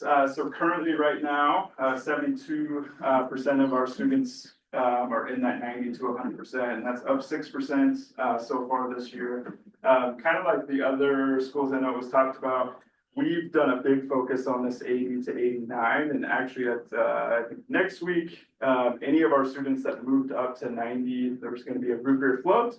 And again, I think just trying to find those and something that has been just like as like verbal data, like the amount of students that have come up to me asking where they are in their attendance and asking if they're going to get the root beer float, and I think just trying to find those ways to motivate in there, I think is part of our job and trying to build that intrinsic. And we are going to continue. So we'll pull the data, and that will happen of how many we get, and then going into second semester, we're going to continue that same focus on that specific group of students. We are not leaving these students hanging. These are families that we are meeting with, trying to remove barriers, trying to figure out how we can get them to school. But I think again, just with that incentive focus on that 80 to 89%. Casey, A and W or MUG? These are, you're not serving preference. I'll be a loose. It's gotta be A and W. It's gotta be. Don't serve MUG. Most importantly, when I'll make it. is your float party happening? You can come and bring, This sure, show up for root beer floats. so the panorama survey was mentioned, and that's something that has been given, and it just showed kind of the last 3 years. Again, something that, and I've talked about it, but kids feeling like they belong and they matter as they walk in our doors is, in my opinion, what impacts all of those other things and gives them a reason to show up. And so we are seeing a trend from last year or the last couple of years to where we are now. And then I believe Kent read the questions that were asked that tie specifically to belonging, but I think even in those, we are seeing the trend up. Besides the how much respect do students at your school show you? So just looking at the adults one, those ones are going up, and we'll figure out the kids. But again, another number that I would love to see higher, but we are seeing some growth, and I think as we continue to, and I'll talk about some of the programs that are hitting that belonging. I hope as we continue to see that, Joe. I hope not because I have no other choice, but because it is such powerful freedom to see the best in others, to want the best in the world. That is the hope I believe in, and it is my favorite choice. This is a quote I come back to often, and I think, I'll be honest, sometimes when I look at where we are in our academics and I was putting this together, there's a part of it that, it does break my heart, and I want our kids to be performing more, and I think that they can. And I think just, this is, I hope that, we can do the things, put the things in place to get them there. So one of the things I just, the emotional turmoil that is middle school. I have to give a big shout out to our counselors, Liz and Bree, and we do have therapists in our student-based health center as well. But the work that they do in and day out to target belonging, to target our emotional well-being of our kids. Some of the things, Wayfinder, we talked about that. Every month we do different lessons in our homeroom class on SEL and also cultural history and heritage month lessons. Again, allowing our kids to see themselves and then also exposing them to things that they don't see and exposing them to more. Small group support, crisis support, in all transparency, the amount of work that they do, students that are in turmoil, and showing up and carrying that load, is a lot, and very grateful for the work that they do in that.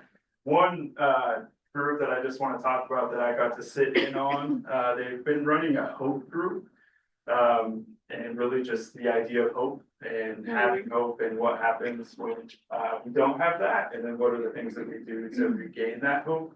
And having this is with 6th, 7th, and 8th graders have conversations about barriers that they have in their hope, and just powerful conversations around that. Sources of strength, they are going in classes and doing lessons on really around suicide prevention, around having trusted adults, and who are those trusted adults. And I think that's something as us as a school, of every student, when I have conversations with them about who they feel comfortable to talk to, and when they can't name someone, that's where it's heartbreaking, but then also like we have work to do to change that.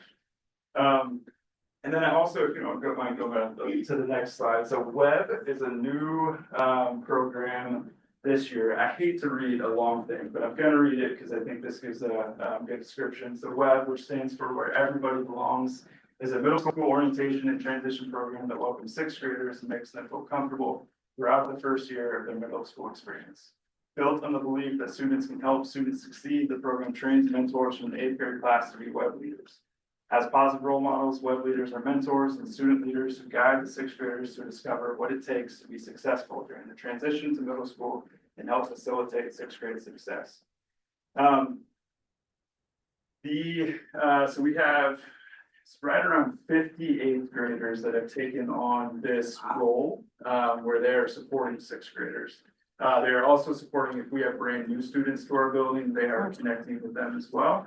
And I know every transition between school, elementary to middle to high, is challenging. And the work that they do to help with that transition with their 6th grade class, not only creating that belonging, But I think also just the idea that students listen to students and really empowering our kids to take on those roles.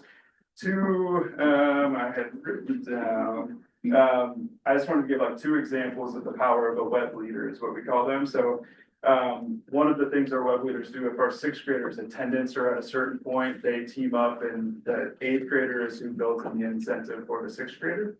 And so we had one sixth grader in November, their attendance was at 46%.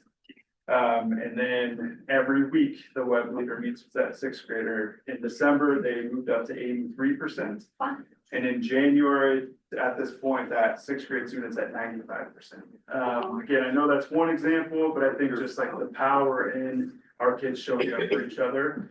And really, I think the more impact that they can have and using them to have that voice and to step in that way. And then one other example, we had a brand new student come to us from Oakdale. And so the web leader, they'll give them the tour of the day, and then between each class, they go and like pick up that student and kind of like walk and check in with them. And student at the very end of the day checked in with the counselor, and like the counselor told me the exact quote was like, "I feel at home." And again, one example, but I think just this program, I think as we continue to build this, I believe not only will it impact our belonging, but I think it will impact everything else as well. So, and then as we talked about, kind of where we're at data, I know it showed with iReady. And so I put the district adopted curriculum. Every district has district adopted curriculum, but I think part of, I know one of my most important jobs is not only making sure teachers are using that, but utilizing whether it's training that they need or whatever it might is, to make sure our kids are getting grade level content. It's been talked about, I know from the elementary school with the newly adopted teacher observation framework. It's been awesome for me to, again, be new here. And so not only for the district to take that on, but the intentionality around how we are giving feedback to teachers and how we are helping really kind of move the needle in that way. I call it the district milk team. That's the math team. I don't know, but that's the name. It's out here. You name it. But I think, again, being new and seeing like the district focus on, like, we're in this together. So K-12, what are we doing to move the needle specifically in math? And so I feel lucky to be a part of that team to help us grow. This Bulldog Booster class, so our students have built in about 80% of our students have a class that's built into their schedule to help provide some of this intervention. Part of it is the intervention. Another part of it is, as we are wanting more of our core classes not doing as much of the iReady. And so then that way, there is more core instruction happening in those core classes.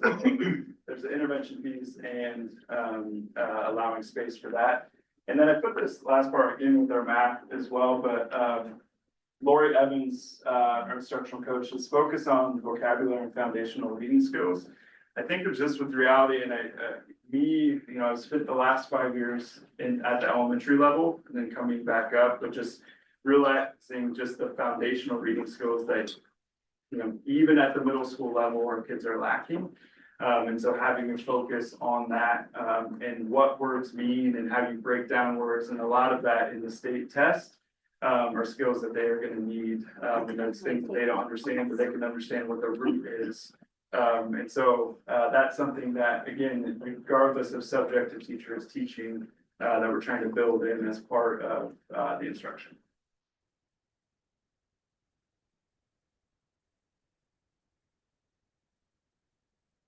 We talked about a little bit about this in the past, but just with our schedule, so every day students are getting ELA and math. The math, ELA specifically was one that was not happening every day. And so them having, again, those core, they're not missing that every day that they're at school that they're getting that. And I think as we continue, I know that is an area that I believe will impact where we are at. And then these are some of our enrichment classes that we provide as well. Just again, with the reality that I want kids to want to come to school, and I think sometimes needing those extra classes with other motivations to want to be there.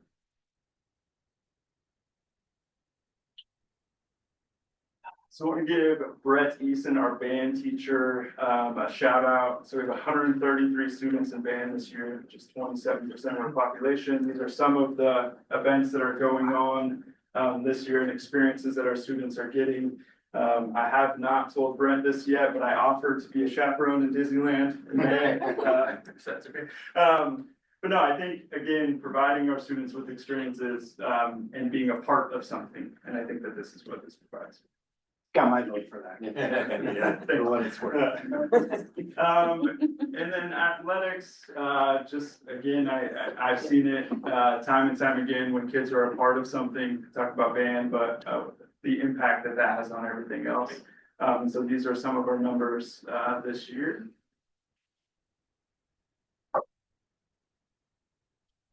So these are different clubs and activities that our students are a part of.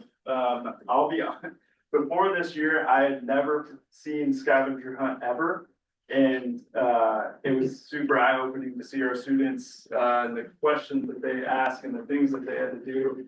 And I think just, again, having opportunities to be a part of something. I have the student affinity groups up there to be a part of something that they can feel at home and feel like they can be their true authentic selves. And Trio, Talent Maker City, the RV Mentor Circle. So all of our sixth graders, they come in and run circles with our sixth graders. Again, that's just another kind of, not necessarily intervention, but another kind of belonging piece specifically with our sixth grade as we're building them into the middle school. Then specifically, I mean, I think as we are, like, it's the whole picture, like with our family engagement, how we're engaging families.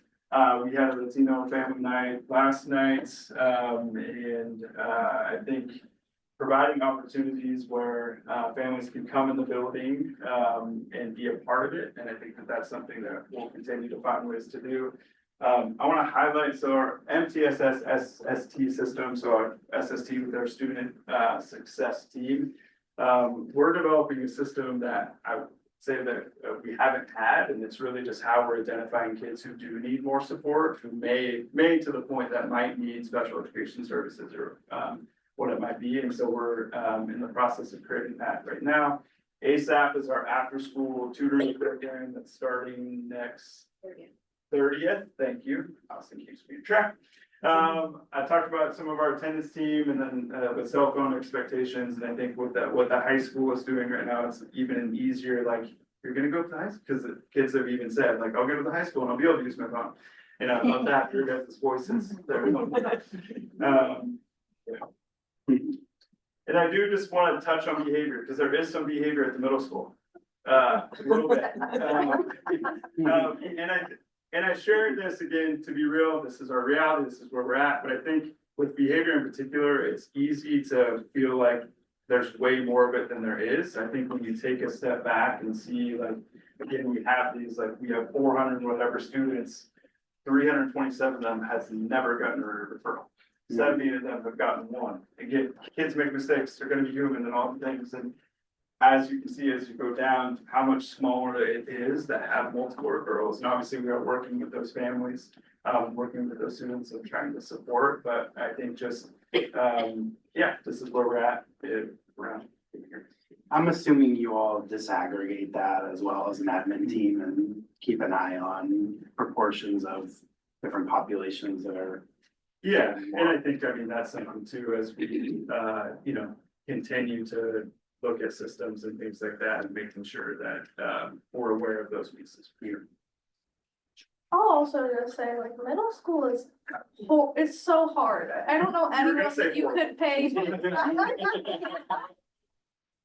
Like, no, I can't think of a year where there wasn't, like, issues, and I don't know anyone you could pay to go back to middle school. So, like, if you're having behavioral problems, that's normal. That's just like what you're gonna run into. I appreciate it. No, and I mean, and I said, like, I think the middle school years are some of the most tumultuous times developmentally, all the things. So, and then this again breaks down when we report, there's certain behaviors that are state reportable. So out of, again, those 500, this is kind of the amount that are actually state reportable pieces. And I think this, again, will continue to work. I think we will never expect students to be perfect. And I think part of this is like, how can we help them learn when they make those mistakes? Because again, that's part of being human. So this, again, kind of the how you guys can help. I was thinking through, I think part of it, again, me being new and still figuring things out, I was like, I don't know, there's probably a lot of things, but I put this up here, so the Bulldog Buck store, so when I got pied in the face, a part of like, I allow students have so many Bulldog Bucks they can pay to find them. And so we're trying to build bigger incentives to make our Bulldog Bucks matter. And so I put that up there as just like, you can help at the Bulldog Buck store if there are ideas or things that you would like, it's no pressure, you would like to donate, whatever it might be. I think, yeah, we've just been building that up, and kids have been excited about it. So, when they are having good on-task behavior, them getting a Bulldog Buck, that means more. Joining us for lunchtime, please, anytime. I try to eat lunch with kids once a week when I can, and so that just, again, getting that time. We have a leadership class that I know that they've been trying to get different guest speakers in, so you guys can get into sharing your guest experience.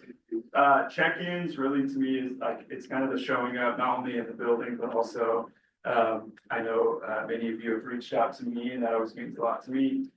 Presence at events, Nancy translated the event to me yesterday, so I could understand everything. Honestly, it was amazing, and thank you, appreciate that. And then I think I just put the champions of our schools, and you guys already do that, but I think how we carry the banner in our community for our schools. And then this is my last slide. And this was something that a student wrote, something that they were grateful for about their teacher or their coach. And so thank you for making me remember that there are still nice people in the world who knows that my lowest. Well done.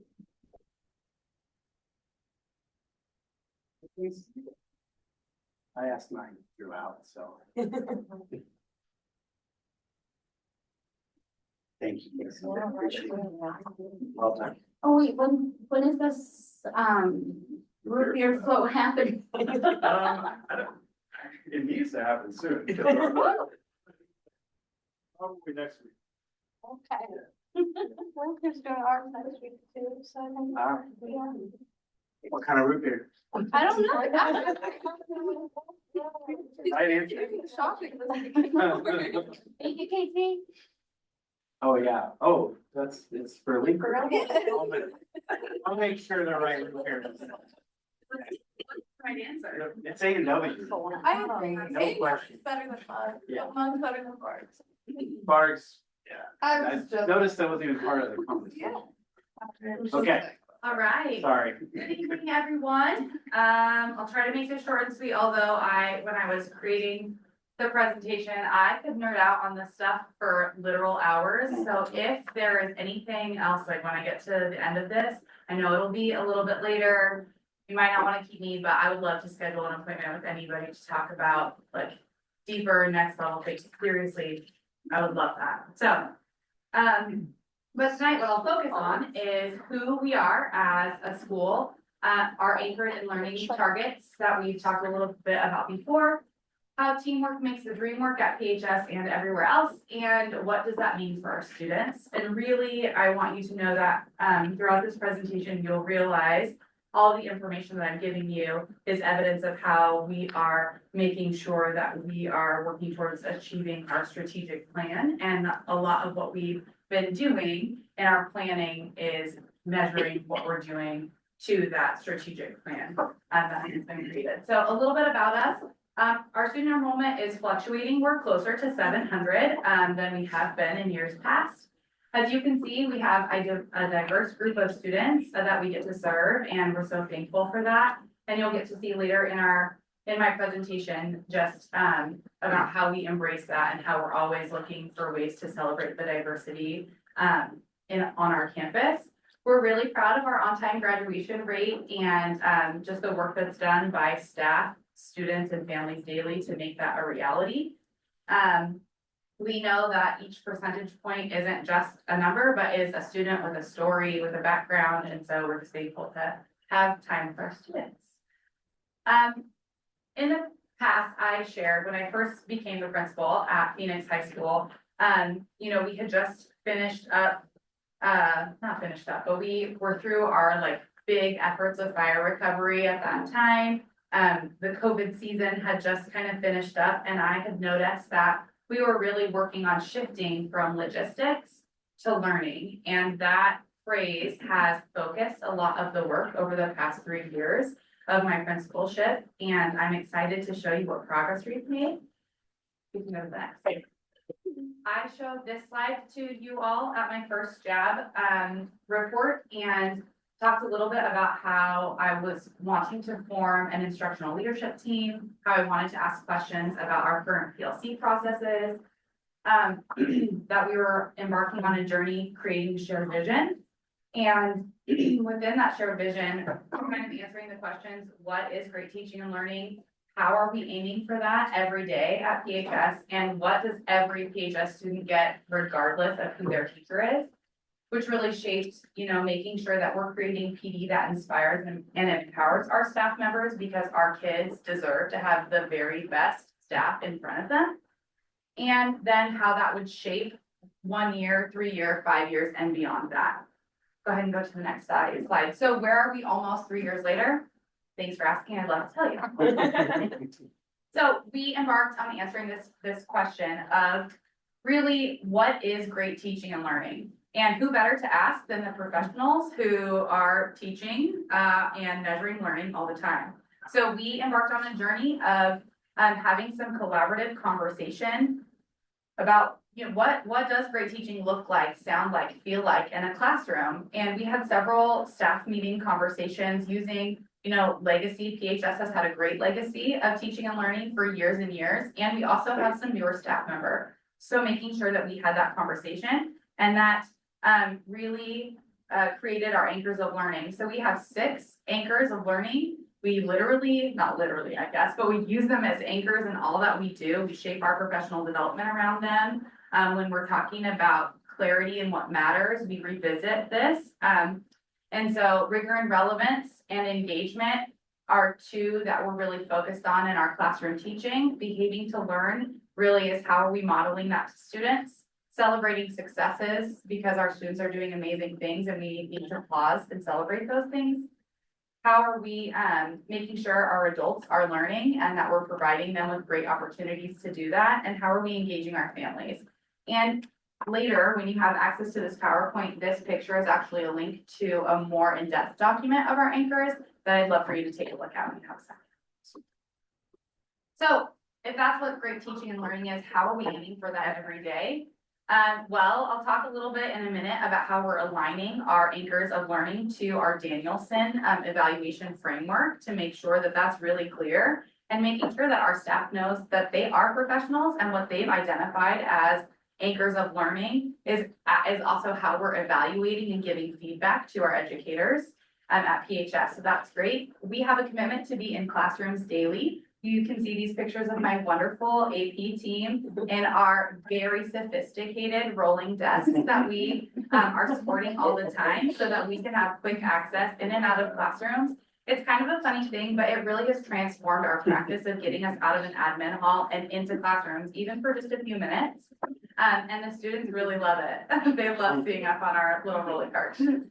Also, oh wait, we go back really quick. It's really important that you know that James has modified his cart and he is using rollerblade wheels instead of the regular wheels because he needs to be speedy quick. So lastly, just I'll point out on this slide, sorry, is that we have this board in my office. It's an accountability measure for us as administrators. Every one of our certified staff members is on this board. And each week we have a commitment to hit these classrooms so we can have a visual representation of who we're supporting and where we've been. And that's been an integral part of our being in classrooms daily.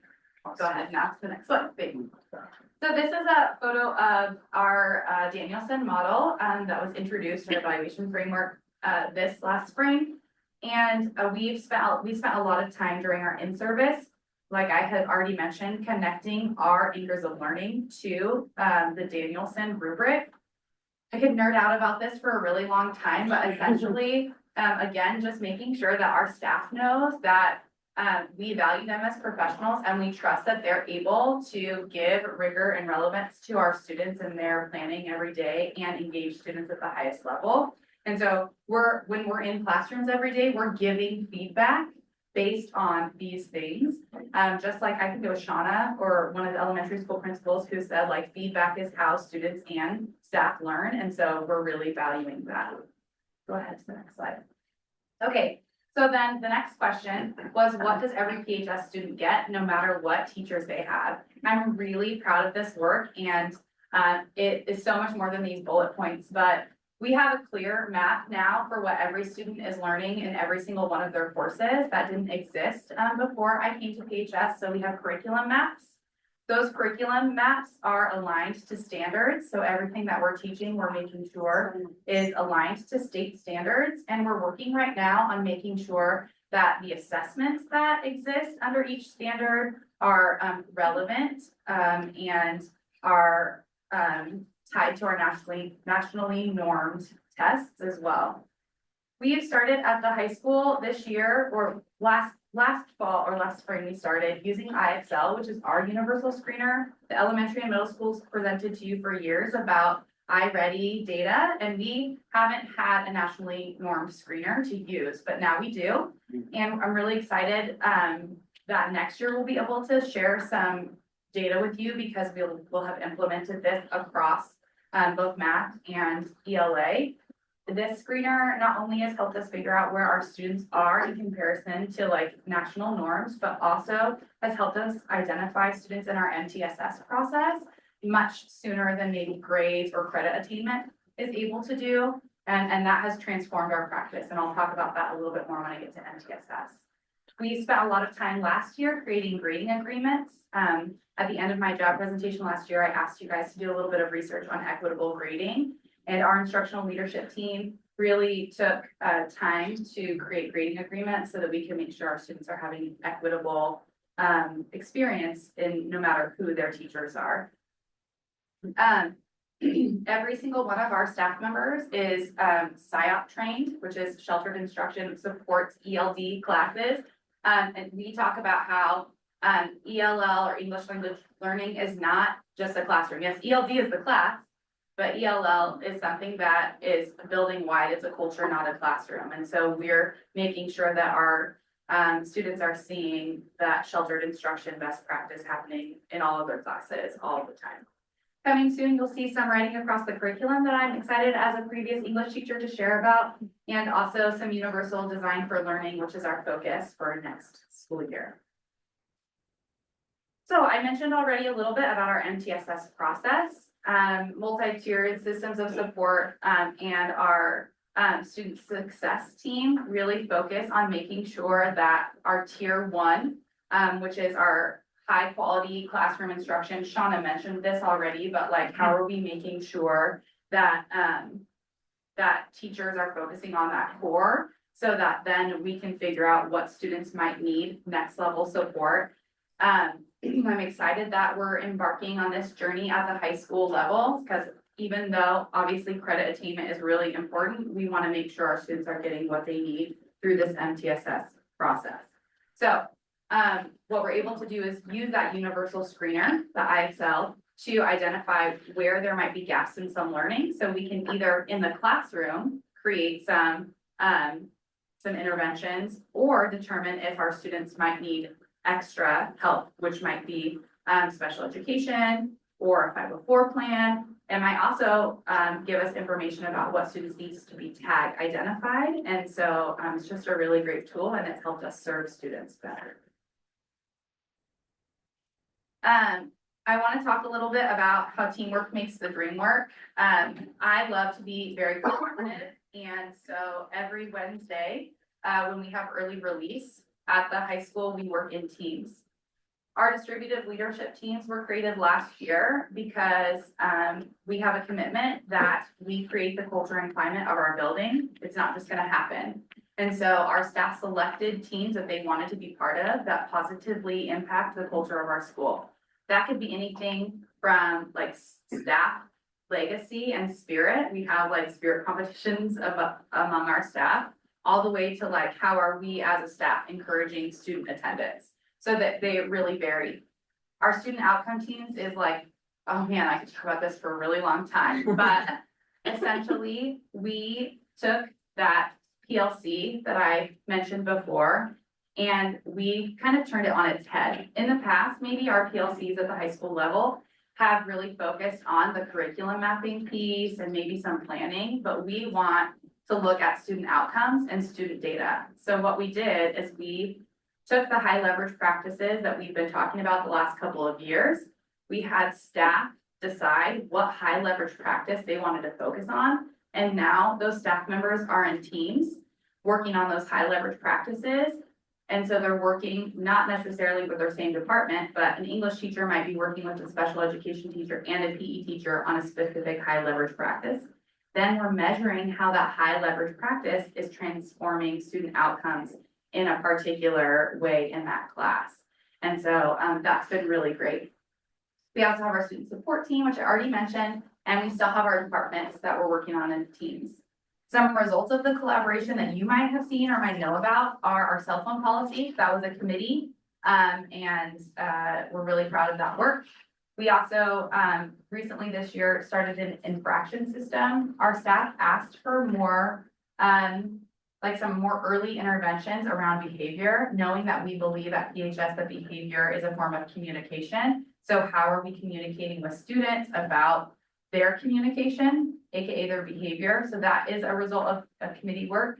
Our instructional leadership team, which I mentioned, and we're embarking in a family engagement around conferences, committee work here shortly. Some other focus areas that have included a lot of teamwork in our comprehensive school counseling plan, really focusing on our strong tier one. Our alternative education. You know, I know that our Armadillo friends talked a little bit about less enrollment from PHS, and that's because we're trying to keep our students on board. And also our ELL and ELD, again, being a culture, not just a class.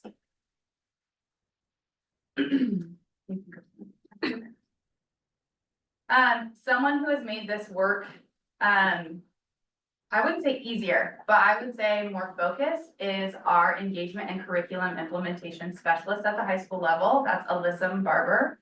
You can see on this slide, these are the 4 buckets essentially that Alyssa is helping like move us forward with. And every single one of these I've already talked to you about, and this has been the focus. So having Alyssa focus on curriculum implementation and engagement has made PHS a more equitable learning environment for our students, and it has transformed our professional development experiences for our staff.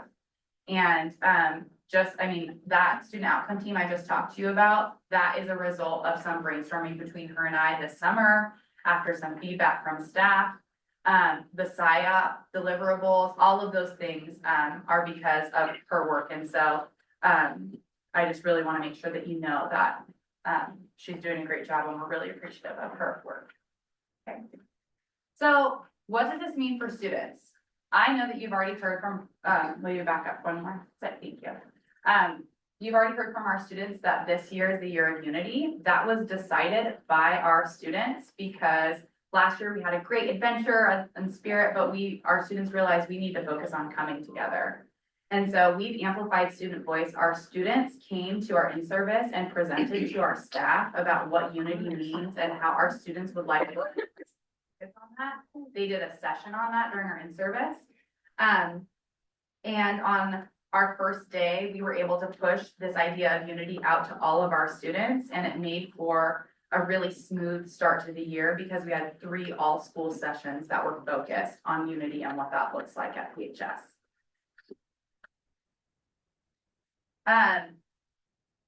We are really proud of how we at PHS focus on multi-sport athletes. This last year, we had 39 free sport athletes, and we're just really proud of the way our coaches and staff support students, and that our athletes are really student athletes. You can see this data over here about GPA and the focus on that.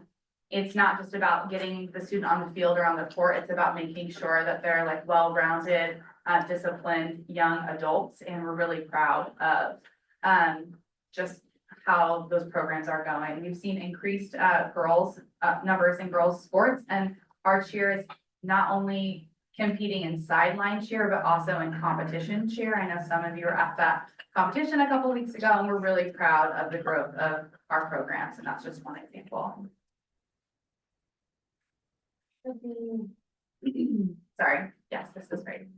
I talked a little bit about the diversity that we're so proud of at PHS, but I wanted to make sure that you knew that we have really invested in our affinity and alliance clubs. This year we have Latino Student Union, which used to be the Multicultural Club. We have Black Student Union that's very active and is doing a great job of being involved in other local programs like BASE.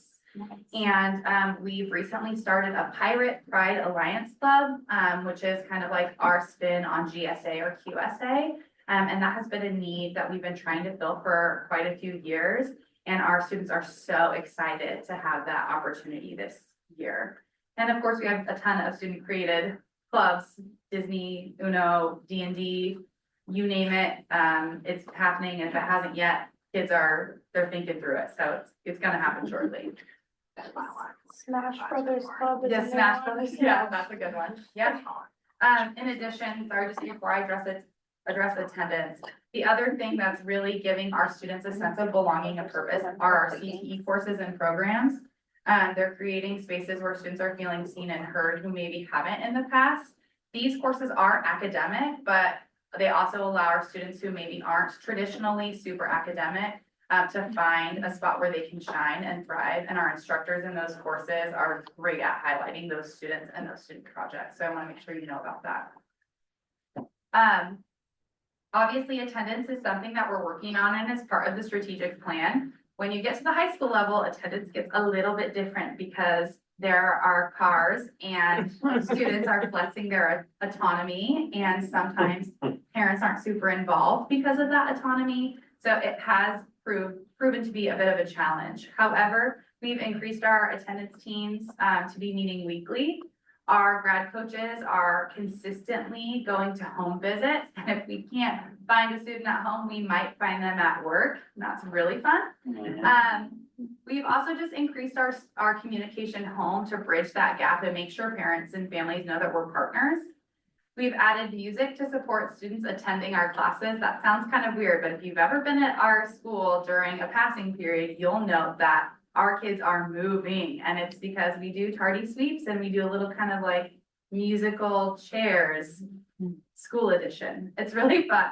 And then also we're incentivizing student attendance. Erica's been working really hard on creating some premier parking spots based on attendance. It's really going to be popular.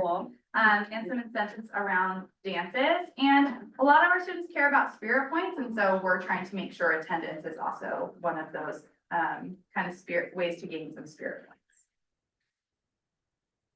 I mentioned this before, but it's really important that we're keeping our pirates on board. And it's been a commitment of mine over the last couple of years to figure out how we can retain students who maybe traditionally have left to go to different programs.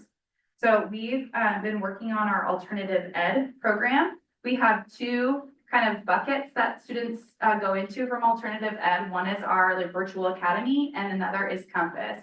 And Mindy Torelli is our newer teacher in those roles, and she's rocking it. And we're so thankful for her partnership with students. And another thing I wanted to tell you about is our partnership with Life Art. If you don't know what Life Art is, I would invite you to come and watch some of the magic they create with some of our tier 3 students that typically have a difficult time engaging in school. I actually get emotional thinking about this program because we've almost lost a couple of students before we plug them into this, to this intervention, and the connection that these staff members have made to our students have made it so that some of our highest flyers, not only they didn't leave, but maybe they didn't go into alternative ed and they were able to kind of work through some of the barriers with gen ed teachers or environments and really engage. Especially students who maybe experience homelessness or are involved in the foster care system, which is something I'm passionate about. So sorry for getting emotional. Anyway, those are some of the ways that we're keeping our pirates. I like to give you a little bit of a glimpse at our data. So right now, which is pretty typical over the last couple of years, we just ended the second quarter, so I don't have that fresh data just yet. But our senior on-track rate is about 77%. That's pretty normal right now. We have some procrastinators. It's totally normal, don't stress. It's switching from like I know, I checked the last couple of years and that was pretty consistent as well, so I promise it's gonna be okay. I think my kids were. Yeah, so and we have a lot of interventions that we're working through. I just wanna be transparent about that, like the senior year gets difficult for a lot of our students, and so they're kind of trying to get their foot out the door and we're really shoving their foot back in. So we're having a lot of interventions around some of those things, including, you know, we do a spring break school each spring break, and we're having a lot of conversations about some off-campus privileges that maybe we just need to like anchor our kids back to those on-campus things. So maybe off-campus lunch isn't really working for them, those kinds of things. And then our freshmen on track, really proud of, we're at 94% right now. And I just want to say, all of our staff members work really hard on these numbers. Our grad coaches are amazing human beings that create connection with students like nobody else I've ever met. So really thankful for them, so that classroom teachers can continue with the cadence of teaching and they can work on some of these interventions. So I wanted to make sure you know about those things. You know, it's always a great day to be a pirate, and I've already talked for too long, but I could mention a few other things, like our partnership with Mercy Flights that you might have seen, or I could tell you about how our culinary and construction class are working together to create a pizza oven so we could sell wood-fired pizzas. I could talk to you about how we're working with U of O and the city of Phoenix to do some things. I might be able to tell you about Work to Be Well, that is addressing some of our mental health concerns. I could talk for hours about our La Clinica partnership, and I could probably even tell you about our increased student belonging rates in Panorama, but I won't.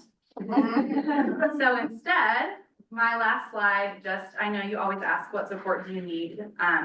Do we need from you? And I know I got emotional talking about Life Art, but they're not our only great partner. And so thank you, and please continue to support our partners. We're so thankful for La Clinica, Maslow, Project Youth Plus. I could go on, Trio, on and on and on. Also, it is such a breath of fresh air to, when I'm attending events, to like turn and see one of you or hear you screaming or like cheering things on, and just the way you authentically show up for kids is just such a blessing. So thank you, and please continue to do that. And last but certainly not least, I'm a teacher, and so I want to talk about grading, and I want to talk with you guys about proficiency and multiple pathways to earn credit so that all of our kids can get through to the finish line. So if you want to have some more conversations about it, let's grab some coffee and talk about those things. Any questions? Thank you so much. Questions? Aubrey?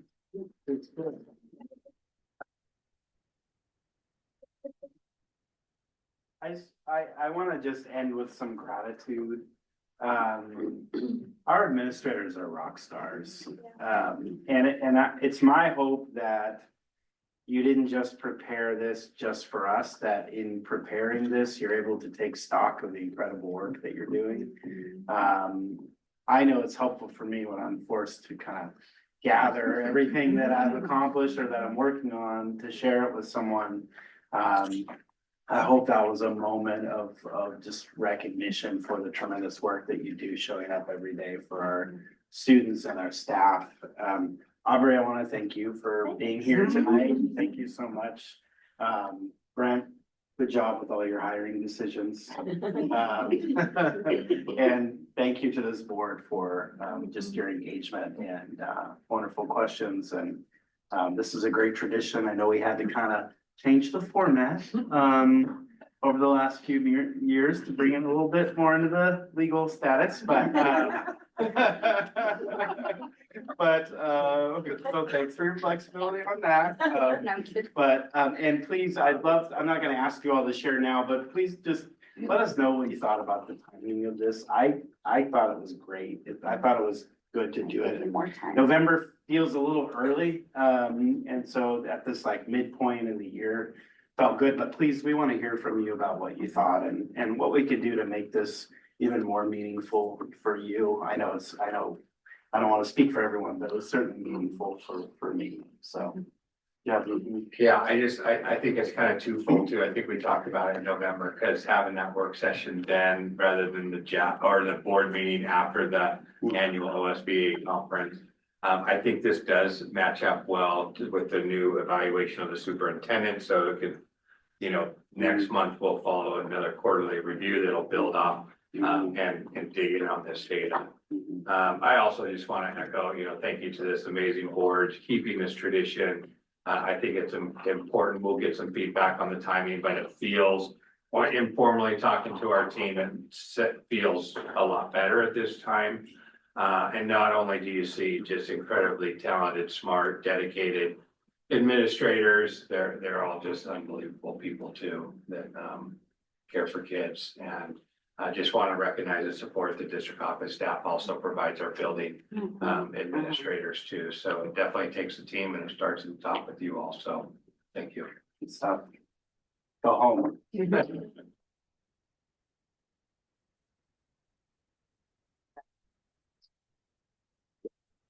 my gosh. It wasn't the first time that I remember. No, No. Really,